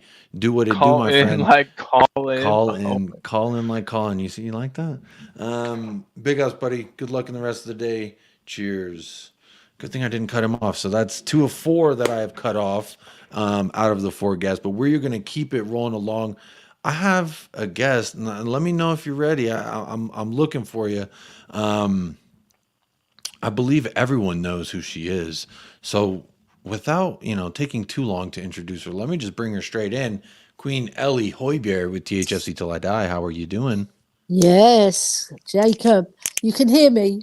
I can hear you. I just don't see your little picture. Normally I see your little picture, but I don't see it today. I don't know. It just disappeared. I don't know. Maybe maybe Davies took it. Maybe he took it and gave it away to someone else. Yeah. I've got my favourites. Anyway, listen. Congratulations, Jacob. It's lovely to see you on the Irish Hotspur, the place where I started as well. Very well deserved as well. Fantastic personality you've got. And David, big up to you as well for picking Jacob, because this man is the real deal. Well, thank you. You humble me. But now we got to get to the nitty gritty. Oh, we got to get Yes. to the nasties. Oh We got to my get to the God. not so funs. The nasty nasties. Yeah. What's the first thing that stands out to you when you think about this performance today? Everything was nasty. I'm going to speak American. Right. No, honestly, it was like one big mess. Right. No continuity. The passing was dreadful. Don't know what Son was doing. Don't know what Kulu was doing. Perisic, what was he doing? The whole team didn't play like a team. Last week, they were like Trojans. They played together. They worked for one another. This week, it was like they were strangers to one another, this game, right? They didn't have no link-up play. Kane was wasting it as well. He wasn't the normal Kane that we know. The defence, Eric Dyer, oh my God, that man gives me like splitting headaches. Honestly, looking at him, turning his back twice on Iniachu, just letting him shoot on goal, not even putting in a tackle, Jacob. It's disgraceful. A professional footballer who's getting over 100k a week and he's turning his back. You know, it's not Is that right. how much he's making? I think he's on 120k, because That's they've insane. rewarded him. It's insane, right? But I don't care how much he gets paid. He could get paid a penny as long as he comes on that pitch, puts on the shirt and plays for the badge. But none of them, not one of them could say they played for the badge today. Not one of them. Because I played for Spurs ladies, and when I went on that pitch, I gave my all, right? If the other team were more skillful than Tell 'em. us, we played harder. Because you have to. Because Leicester, believe it or not, are a very talented side. It's just that they've had a dreadful season, right? And they've just started picking up now. Because last week they won 4-2 against the Villa, and they showed signs. We should have been ready for that. We should have said, right, we should have been watching that Villa game and thinking, right, we've got to go on this pitch ready. But we went on it unprepared. We went on it like we were going to turn up and win. But you can't do that in football. You've got to put the legwork in. I'm not saying they didn't run, but they didn't run in the right circles. They weren't running off the ball properly, and they weren't creating space for one another and linking up together properly, and it Do you was think that's very just a matter? disappointing. Do you think that that's a matter of just the change in the 11? Maybe Conte was back. We weren't playing as open and free as we maybe did last week. I don't know. I'm Yeah. trying to understand maybe what the difference. There's been a reoccurring theme that I've been asking everyone because I'm trying to figure out where did that mentality go. We're high flying, very confident, Yeah. get Kane the record. David would say otherwise. He says he still needs another 2, which we were hoping to see today, but that did not happen. Is it a matter of Kane being our captain? Is it Stellini? What's going on? No, do you know what? We need to tweak the formation, right? He had a winning formula with Emerson at the back because Emerson, however bad he is going forward, he's a really decent defender. He defends well, the boy. He can head the ball. He's strong. He can recover. He's got the pace to recover as well. None of the rest of the defenders have got apart from Romero, and he was missing today because of suspension. But all he has to do is tweak it. Put Kulu as our number 10 because he's got the ability, the boy. He could do a Maddison. He could do a Modric. He could do a Cranchar. He could do a Dembele because the boy's got skill. He's wasted on the wing, right? Because they found him out now, Jacob. They're putting 3 men on him and he can't beat them. And he's losing the ball a lot.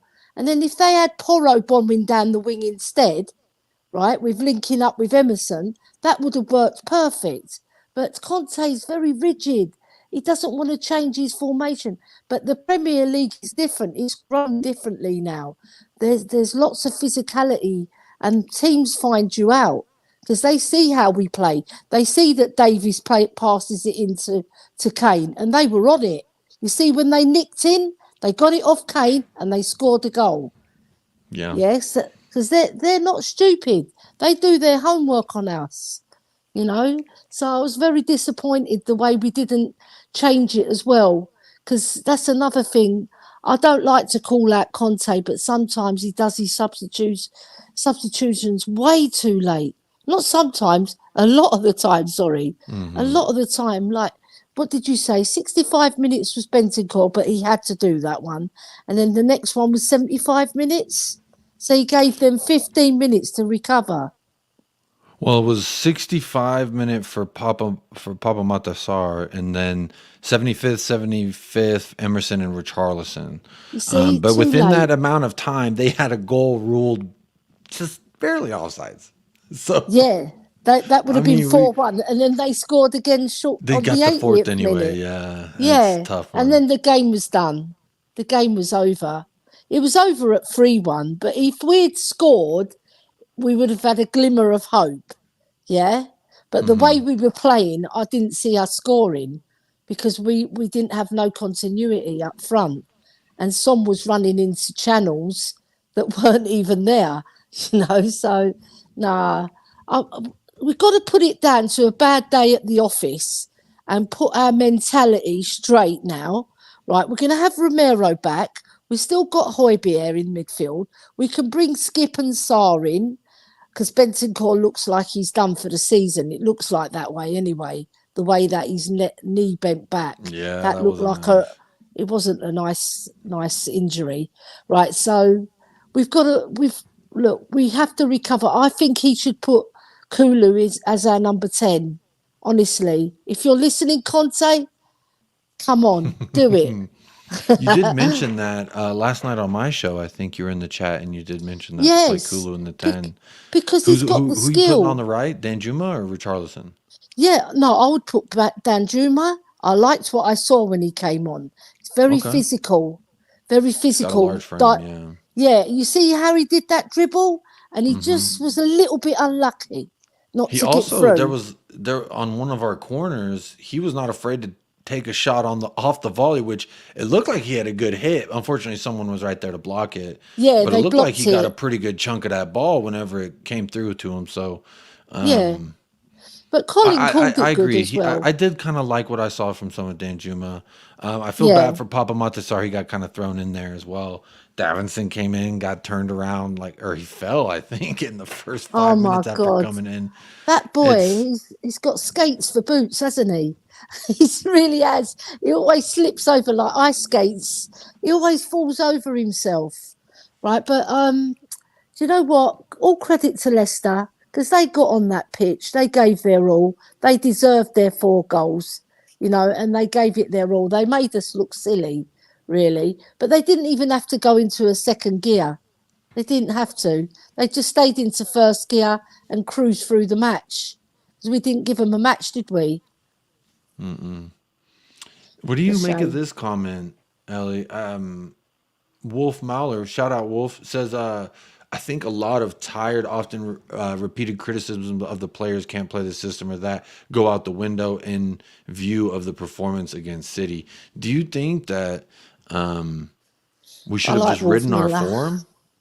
Yeah, big up Wolf. Thanks for tuning in, man. It's just like they ride on a crest of the wave and they think they're unbeatable, and they think the next game. Look, we're quite traditional in doing this as well. You know, getting one fantastic result and then getting one shit result following. Yeah, right. It's And always the we same really do. thing. It's the same thing. They do it to us. They don't like us being happy, do they? For too long at Spurs. You know, and No. do you know what made me laugh, Jacob? It's when they flashed on Daniel Levy's face. He looks like every Spurs fan's face. Yeah, he You did, know, didn't he? like it's like a face of shock. What's going on? Vince You know? Vince Vega says Forrester 2 Premier League games, 6 goals conceded in Forrester Yes. we trust. That's not Forrester. a great You know what? I can't statistic. dig him out. I can't. The third goal, in Iashu's goal, he should have saved. He should have saved that because The it was third quite. one? Yeah, it was quite a. It wasn't a hard shot to save. Really, It wasn't he just necessarily didn't get that down. fast either. Yeah, he just No, didn't it get was. down in time. No, it But wasn't I a blame well hit Dyer. shot. Dyer should have gotten a Dyer. piece of that. When you I think that the guy know. in front of you is going to do, I'm going to sympathize with the goalkeeper a little bit, Ellie, because when you think the guy who's also blocking your vision of the dude with the ball, when you think that Yeah. that man's going to do something like his job, the thing Yeah. he's paid to do, when you're expecting that, it is not just because he's large and in charge and it takes him a second to get down, but it's also a matter of how quick can you react whenever you're expecting the person in front of you to just do their job in the slightest. Because True. number one, as a goalkeeper, that person's blocking your line of sight on the shot. So you're trying to look through him to see, is that man going left? Is he going right? Is he going to take a shot? Is that shot True. going left? Is that shot going right? Top right, top bottom? There's a lot of things going through a goalkeeper's head, not to mention your first Premier League start in some odd weeks. I mean, the Yeah. guy's going to be under a lot of pressure. So I sympathize for Foster a little bit. That is a Yeah. scary stat that you put up there, Vince, and that scares me. It's scary as a goalkeeper. But I sympathize because I look at what's in front of him, and quite frankly, you have Ben Davies passing the ball to a guy, and then Dyer's standing like he's playing central defensive mid, and then Tanganga's trying to guard two different people at once, and James Madison is free in the box. That's a recipe for disaster, my friend. Yeah, true. And you know what? The first rule of defending is not to turn your back. And Dyer does it all the time. Or right? ball And not watch. he didn't He does just do both it of once. those all the time. I know. He didn't do it just once. He did it twice in the same move. He turned his back, and then he turned around, and he turned his back again.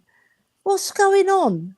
Why have we got this defender in our defence? We've leaked 35 goals now. 35 goals. It's probably the worst defence that I've ever seen in my life at Spurs. It is the Anyway. worst. It is the worst defense out of the top 12 teams. Yeah. So if you look at the table right now, places 1 through 12, we have conceded the most goals. Next would be Leicester, 13th. They've conceded 3 more goals than us. Nottingham Forest has conceded 2 more goals than us. Leeds, 1 more goal. Bournemouth, a lot more goals. But that's it. We're still sitting right down there with them, and those are the teams that are fighting to not be relegated this season. So it's not good. I know. Wolf also extends on his point that we saw these fellas succeed in a high press against City. If we can press City, why didn't we press Leicester the way we press City? Because we started, the first 15 minutes wasn't that bad. I agree with a lot of the other callers. The first 15 minutes we were getting at it and we were high pressing them. And then we just gave up. We just thought, right, we're tired. We don't want to do this anymore. Right? So, it wasn't good enough, Jacob. We were Eric Dyer, weren't we? Yeah. Big up Jack, Ellie. It's always a pleasure. I do want to ask you something before I ask you to plug your channel, so I'm not getting rid of you just yet, Ellie. I still need you for a little bit longer. No worries. I wanted to ask you, Pedro Porro. I feel like that's a question I need to ask everybody. I need to check the temperature, put my little toes in the water, if you know what I'm saying. What were your thoughts on his debut? What do you think about what we saw from him? You've got to give him time. I think he'll be better with Emerson behind him, to tell you the truth, because he's got that defender that can recover. It's sad when you think right wing backs. I don't like it. I'm old fashioned, right? I like a right back and a winger. That's what I like. I don't care what anybody else said. That's what I like. That's what I would play, and I would play Kulu as a number 10 because it would work out so much better for us. Because he's so creative, Kulu. He's got a sweet left foot as well. He's wasted on that wing now because, like I said, teams have found us out and they're marking him out of the game, right? Because this season, he hasn't been half as effective because they've marked him because they know he can hurt you when he comes in from that left wing. But if he was in the middle, he'd have more time on the ball. He could pick his passes and he can make a good through ball, you know. I just think he's wasted there, you know, and... the thing is, we've got to get... Why didn't we address the centre-back? Even if we got a stopgap centre-back, that would have been good. On loan, because Levy likes a loanee, doesn't he? We could have got another loanee to replace Eric Dyer. then we wouldn't be having this conversation because we wouldn't have let in 4 goals. Like, I was watching Newcastle today and they had Sven Botman and Byrne, and they were 2 fabulous defenders. You know, they work like as a team. We haven't got no continuity at the back. They don't work as a defensive team. You know, they work individually, right? So, I wanted to see that centre-back come in, but they never addressed the areas that they should have. Look, they should have thought, right, we've let in 31 goals. Let's address our defence, shore up our defence. They go and buy Porro. Nothing against Porro, but we had a wing back. We could have played Kulu and Emerson, right? Because it was working okay. It was working okay. It wasn't broken.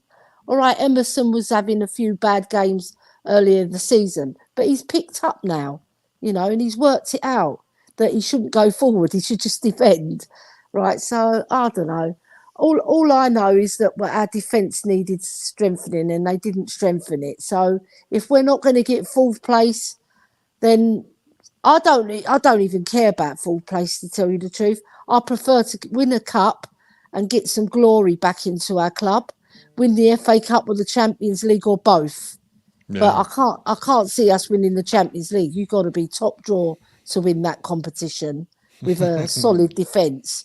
Do you imagine Real Madrid going against that defence? Benzema scored 5 goals against Eric Dyer. Ellie, I don't want to imagine that. No, don't make me imagine that. Let's see what we do against AC Milan on Valentine's Day. And Chris said he's going to be hiding behind his sofa. He makes me laugh. Where are you going to be watching the game from, Ellie? Not behind the sofa. I always watch Spurs with 2 eyes open until we let in 4 goals, and then I shut them. I still have to see it out through the end. I don't know why. Maybe I'm a masochist that way. I don't know. Yeah, I do, and I never leave the ground. Even if we're losing 5-6-0, I never leave the ground. I always stay and clap the team at the end. You know, because at the end of the day, you know, even if they haven't performed, I still clap them. You know, because that's my club. Get in, Ellie. There's Ellie's channel down there in THFC the comments. Till I Die. THFC Till I Die. Ellie, I will let you plug it. When's the next time you got something popping off over there with you and Dermot? We're coming on tomorrow.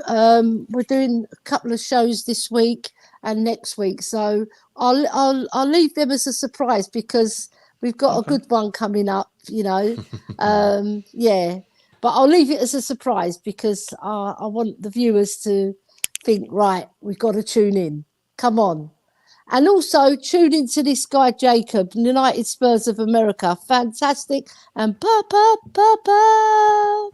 with Jacob. I love that show. And I want to see C Cubed again because I miss her. I love her. I love C Cubed. And Mia, isn't she fantastic?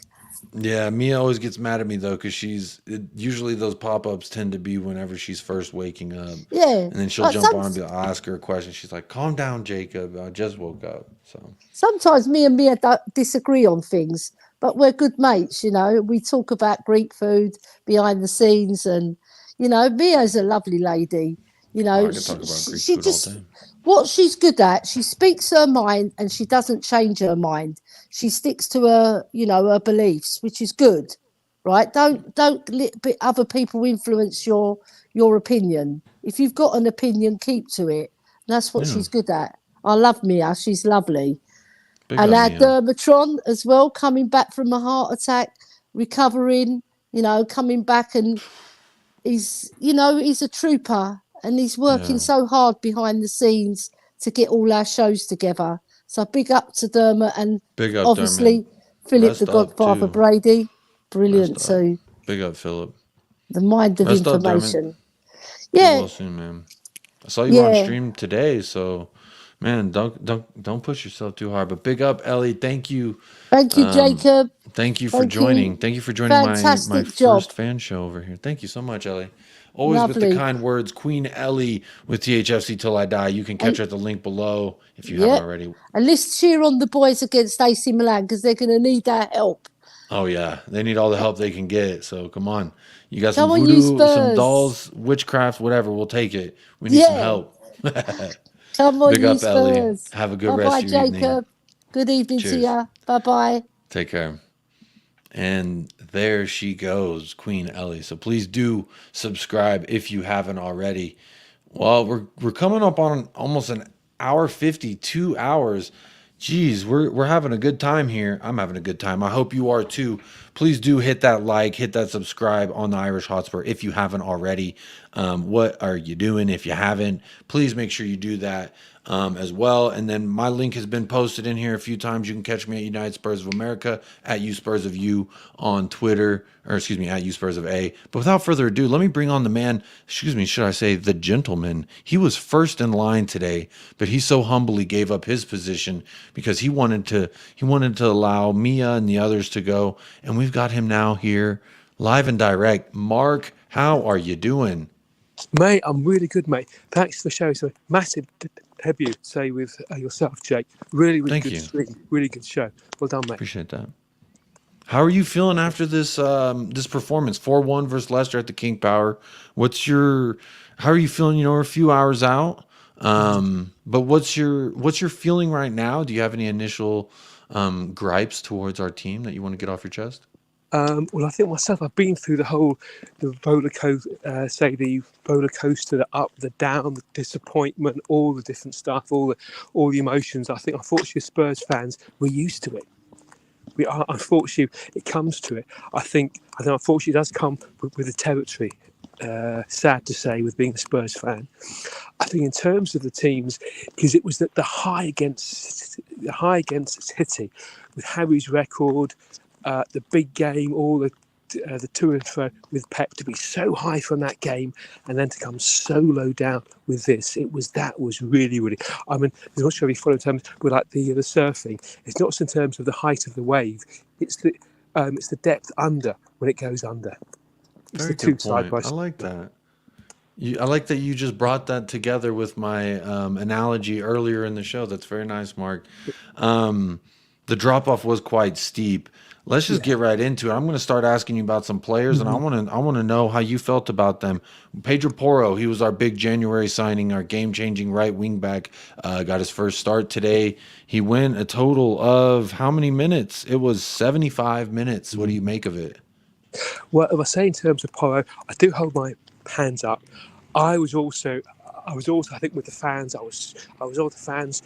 So I was chomping at the bit to get him to start instead of Emerson.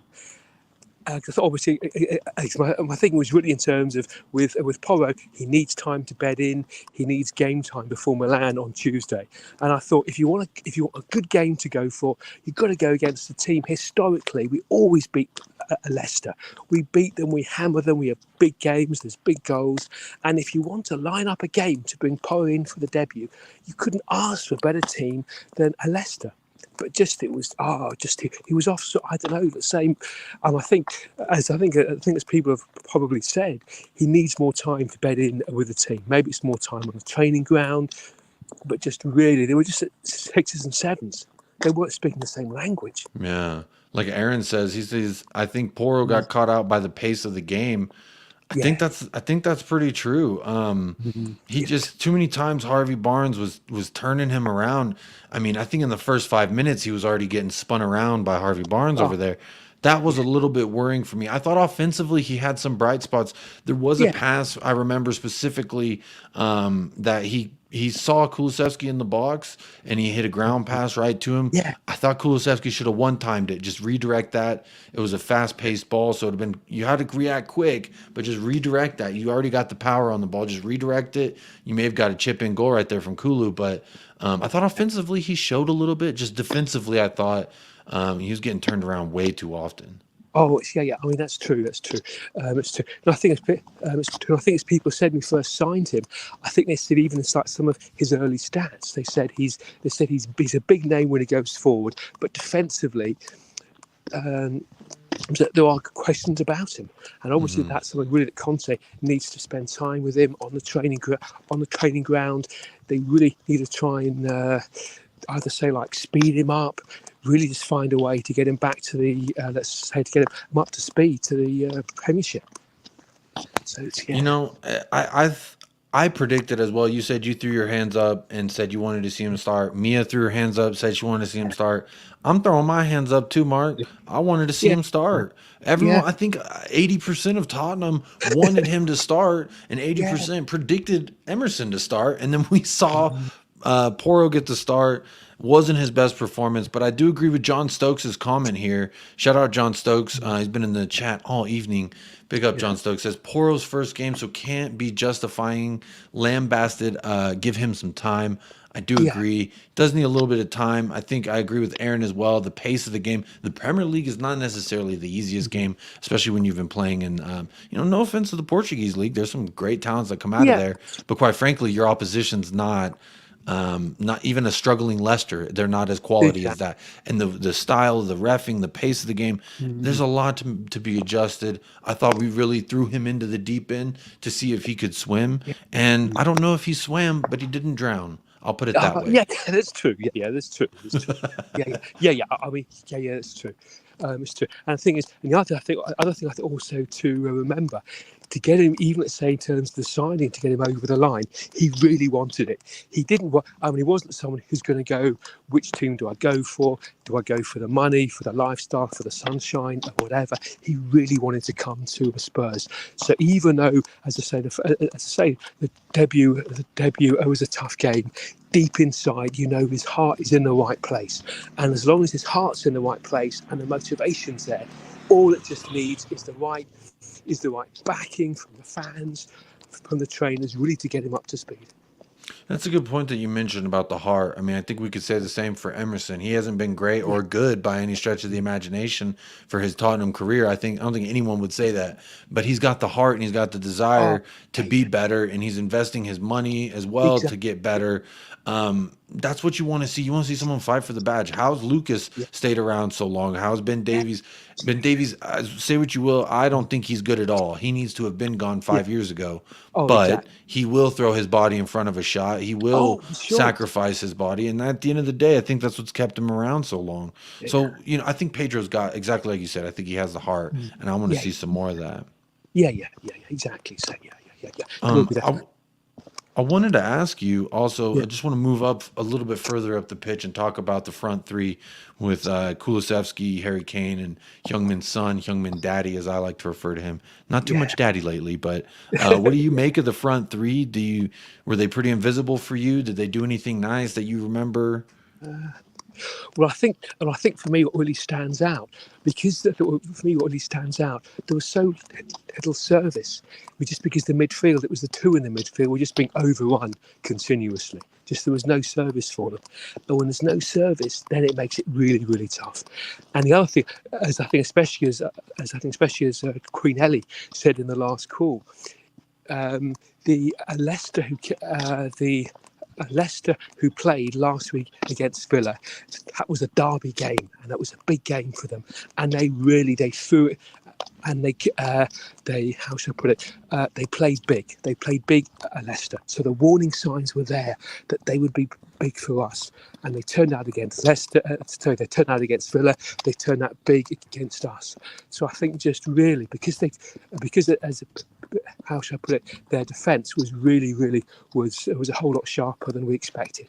Whether that's either the players didn't expect it, maybe partially is that on preparation with Conte. Did we take them too lightly?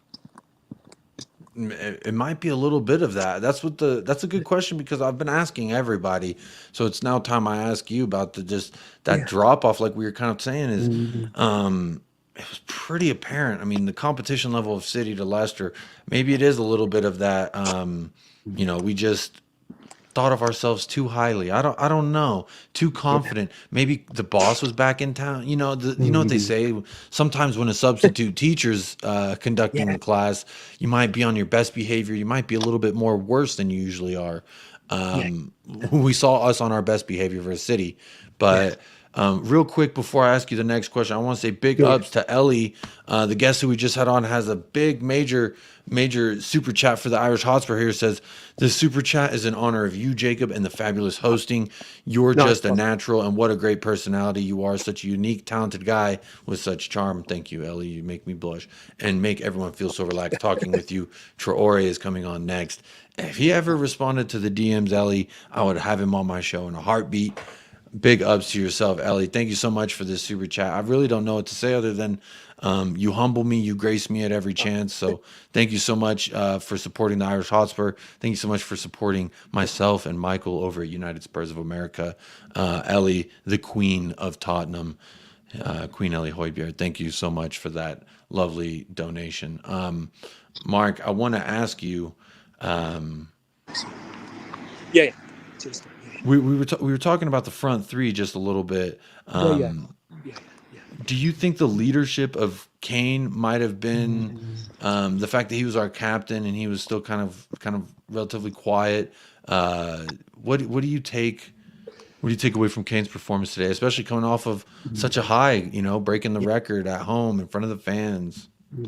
Well, I think with the players, not just with Harry, but with all the players, they were playing today with one eye on Tuesday, one eye on the big European game. For me, you just had that feeling. It's an away game. Leicester were really fighting for it in front of their fans. They'd beaten their big derby game last week, and you thought, for Harry, obviously know how important it is for Europe for this season. And I think possibly I think whether it's even what it comes down to, they were just so frightened of injuries. And of course, that's the worst time when you're frightened of injuries. That's when the injuries are going to kick in. Not thankfully to Harry, but fortunately to Bentz. Yeah. I think sorry, I say to answer your question, say with the strikers, they were all down, they were all off the pace. I mean, Kulu's normally Mr. Reliable, he was off the pace. Sonny didn't have a big game, but a lot of it, unfortunately, will come down to Conte. I think, as people say, his track record is big historically, but he's a stubborn son of a bitch. He doesn't use the bench. And at half time, I'm sorry, take them off. It doesn't matter if it's Harry, if it's Sonny, if it's Kulu, change it up.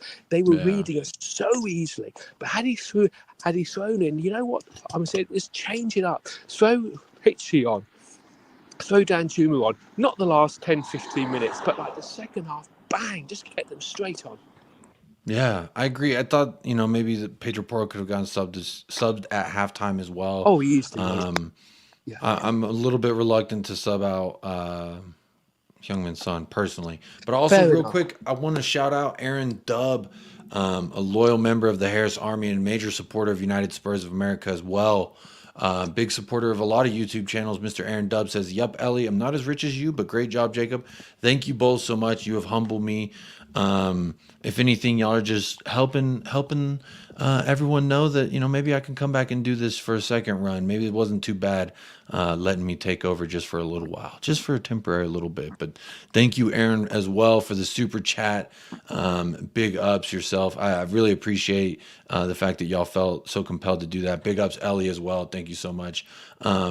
Real quick, Glory Hotspur, this is the one and only Mark. And quite frankly, I'm so delighted to get to talk to you, Mark. You're a gentleman. You are a humble man.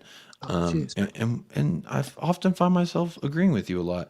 Let me ask you, what do you make of the back line? What's your thoughts as far as what you thought about Jaffet, Tanganga, Eric Dyer, Ben Davies, and then Sanchez when he came on?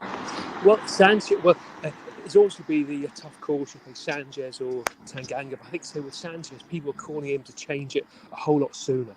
But I mean, in terms of the back line, not just them, I think it was Perisic. He was just, how should I put it?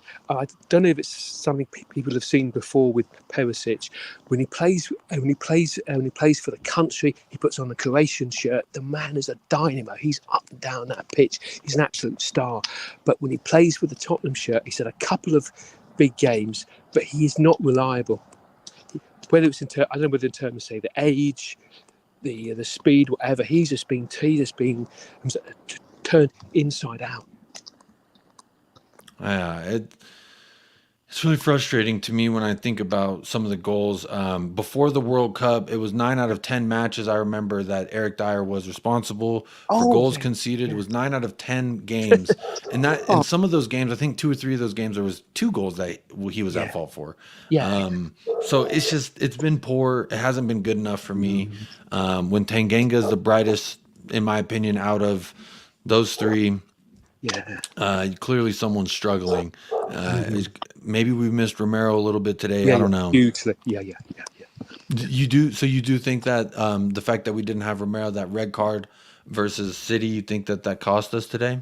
Um, well, I think in terms of with Romero, well, actually, I mean, because I was actually very confident. I'm sure the fans were very confident going into the game. I actually wanted to rest Romero for Tuesday night. So I thought, you know what, he's been red carded. He's going to miss a game, at least to miss an easy game against Leicester. So actually, so it wasn't. So actually, so I thought. So I actually thought even without him, we'd still be okay. But it was obviously. But I think people obviously realised the hole that we have, and when he's not there, just the other players, they are just shaky, man. They are shaky. You know, it's just yeah. Glory Spurs, shout out Glory Spurs has tuned in, has said championship level back line. This is what I've been saying. Yeah. Eric Dyer's quality is he belongs in a yo-yo club like Norwich, like your Bournemouth, like these clubs, maybe a West Bromwich Albion, if you don't mind. One of these type of clubs. That's where I think he belongs. Ben Davies is, he's served the club. I would rate Ben Davies' club tenure with the club higher than Eric Dyer's, but for me, 20 years of combined service between the two, and there's not one time where I would say I was like through the moon with either one of them or what they were able to bring for us. So, you know what? For me, I need something else, but this is who we got. So it's like I can't sit here and be like, oh, I need new center back, I need new this, I need that. We just got out of the January transfer window. We did not do those things. So without harping too much on, our transfer policy and our lack of players, was there any substitutes, Mark, that came off the bench that excited you a little bit? For me personally, I liked a little bit of what I saw with Dan Juma. Ellie was saying the same thing. I thought Richarlison was kind of meh. It's Tuesday. Dan Juma, Sarr, you always feel there's always potential with a guy. So he's a young guy, he's fast, he's fast, he's big. You think, with Sarr, there's always things can happen. But that's the thing is Sarr is a young guy. He got thrusted right into it. I feel bad for him because that's a little difficult. But at the same time, he was also thrown into the North London Derby. If you remember, he got a start. Exactly. So a little, it's tough when arguably your best midfielder, if it's either Højbjerg or it's Bentancur. And for me, I think Bentancur, that game, he was specifically very, very good until his injury. He had the goal. He was taking shots on from distance. He was progressing the ball well. He was getting back when he needed to get back to cover for the dum-dums that we got back there. Man, it sucks if he's out because for me, that really is such a major blow. Not only come Tuesday because we don't have Højbjerg due to suspension. We don't have Basuma due to injury. Now we don't have Bentancur due to injury. So what's our hope, Mark? What's our hope for Milan? The Sarr and Skip season? Is that what's beginning? Well, I think realistically, this is what it's going to come down to. I think the other thing with Spurs, I think as people have seen before, against the small clubs, we always struggle. The games we're going to lose, it's going to be the games against the smaller clubs. But the big clubs, then I think not just the big players, but Uh-oh. I think we're hitting a little bit of a rough patch there, Mark. You've broken up. Weak games midweek. I lost a little bit of what you said there, Mark. I think your service dropped out for just a second. I got you back now. What were you saying? So I was just saying, I think in terms of the team against the weaker games, we take our foot off the pedal. We take it easy. We don't let's say we don't always turn up. But against the big games and against the big teams, we're there. And I think obviously people have said, if we like this against Leicester, how are we going to turn up against the big game against the PSG, against Madrid? But you know what, mate? They have been losing games all the big teams have been losing games. I think even in terms of, say, for this week, say, the Woolwich, they drew, Newcastle drew, all the big games. Whether it's, I don't know, is this like sort of mid-season slump, whether it's tiredness after the World Cup, but I think that all the teams are struggling, but especially in Europe as well. I think even in terms of, say, the German league, there's a lot of unexpected games happening. Big teams are losing. So I think in terms of the Champions League, on this performance, it really looks tough. But you know what, mate?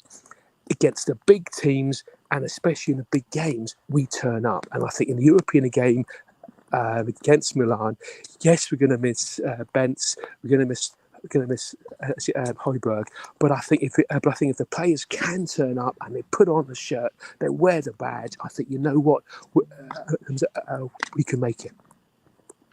Well, I love your optimism. I hope so. I'm glad that Milan's struggling a little bit.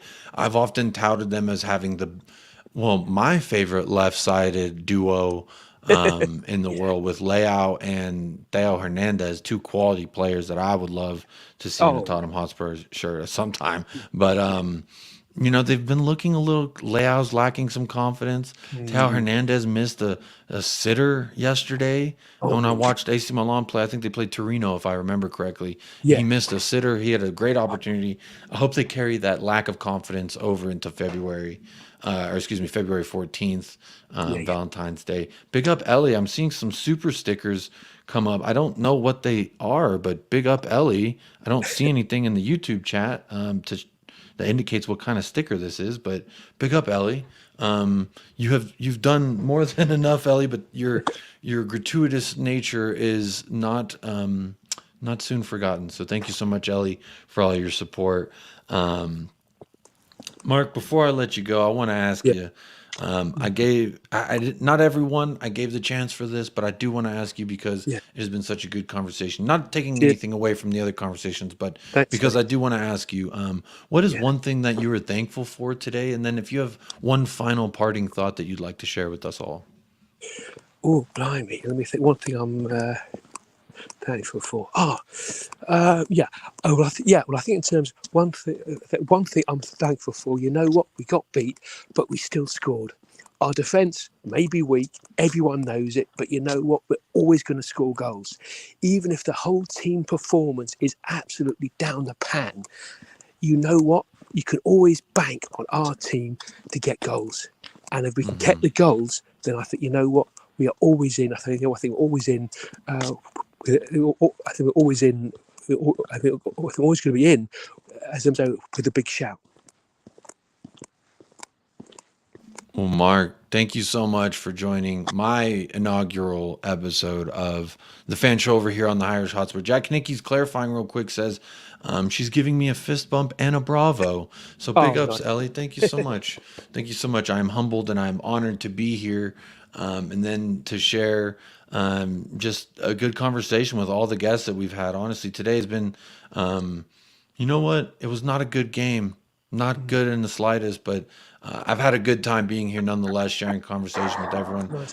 From you, Mark, to Chris, to Michael, or the Mikhail. I keep fucking his name up. To Dermot, Mia. Well, Dermot dropped out, but we'll catch you next time, Dermot. Colin was on. Big ups to everyone who joined this inaugural episode. But thank you so much, Mark. Hope you have a safe rest of your walk back to your abode. But mate, we move, boys, man. We got a game on Tuesday to look forward to. Oh, we're there, man. With everyone saying in terms, with the Spurs fans, it was a roller coaster ride today. Spurs fans out there, they're angry, they're upset, they're disappointed. But you know what? You've got to be in there. You've got to be in there for the whole ride. It ain't over. And it ain't over. Ain't going to be over until the end. Hang on in there. Come on. Tuesday night, we're going to be there. We're going to go big against Milan. Colin's going to be cooking his pizza in the piazza. He'll be cooking, mate. Harris Army, come on. He can't. Come on. Come Come on, Let's you go, Spurs. Mark. Come Come on, on, you you Tottenham. Spurs. Come Real on, mate. quick Come before on, you do Spurs. sign off. Get in there. Ellie hit a super chat for you, Mark. Says, I love Mark walking in the dark and still being so eloquent on point with his analysis. Mark, if I was walking in the dark, I'd be Yeah. focusing on not tripping and catching my Oh. breath. So the fact that you're able to do that while giving spot on analysis, hats off to you, man. Thank you again for joining the show. Such a pleasure. Come on, you Spurs. Come on, you Tottenhams. Come on, mate. I'm sorry. Come on. Big up, Mark. Thank you again. Well, that's Ellie. Thank you so much. You've been blasting it with the super chat. So I'm going to run through and just say thank you to Ellie for some of these. Says, I love Mark walking in the dark and still being so eloquent on point with analysis. I love it as well. Ellie with 2 super stickers telling me good job and fist bumps. Big up, Ellie. Thank you so much for that. Aaron Dub, the one and only, says, yup, Ellie, not as rich as you. Great job, Jacob. Just giving me a little hats off. Thank you for that. And then, of course, Ellie with the big dono of the day says, the super chat is in honor of me. Thank you so much, Ellie. You humble me. I'm honored. You spoil us with your presence and then also with your super chats, Ellie. So thank you so much for that. I just want to say thank you to everyone who's tuned in. Even if you were just in the comments, you didn't join the panel, you didn't have, if I didn't bring up your comment, I do apologize. My first time hosting something here on the Irish Hotspur. So if I did make any mistakes, I do humbly apologize for that. But I thank you nonetheless for taking this ride with me. Again, my name is Jacob. I'm one half of United Spurs of America. The link to my channel has been posted in the chat several times. I believe it's actually pinned to the top by the one and only Jack Nicky. So you can go up there, click, and subscribe to my channel if you don't mind. I humbly ask. We are on the road to 1K. But before you do that, before you close out this video, please do make sure to hit a like on your way out. Hit the subscribe if you have not already.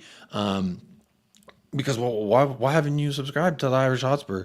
I mean, to me, quite frankly, that's one of the first subs any Spurs fan is going to make on YouTube. I know I did. Big up Jack Knick. He's been helping me out all day in the comments and with the links. So give a round of applause for Jack as well before you give myself a round of applause. Give David Harris a round of applause and Jack Knicky for all the coverage that they bring you every single game day. It is amazing. It is superfluous. It is more than we humble fans deserve, David and Jack.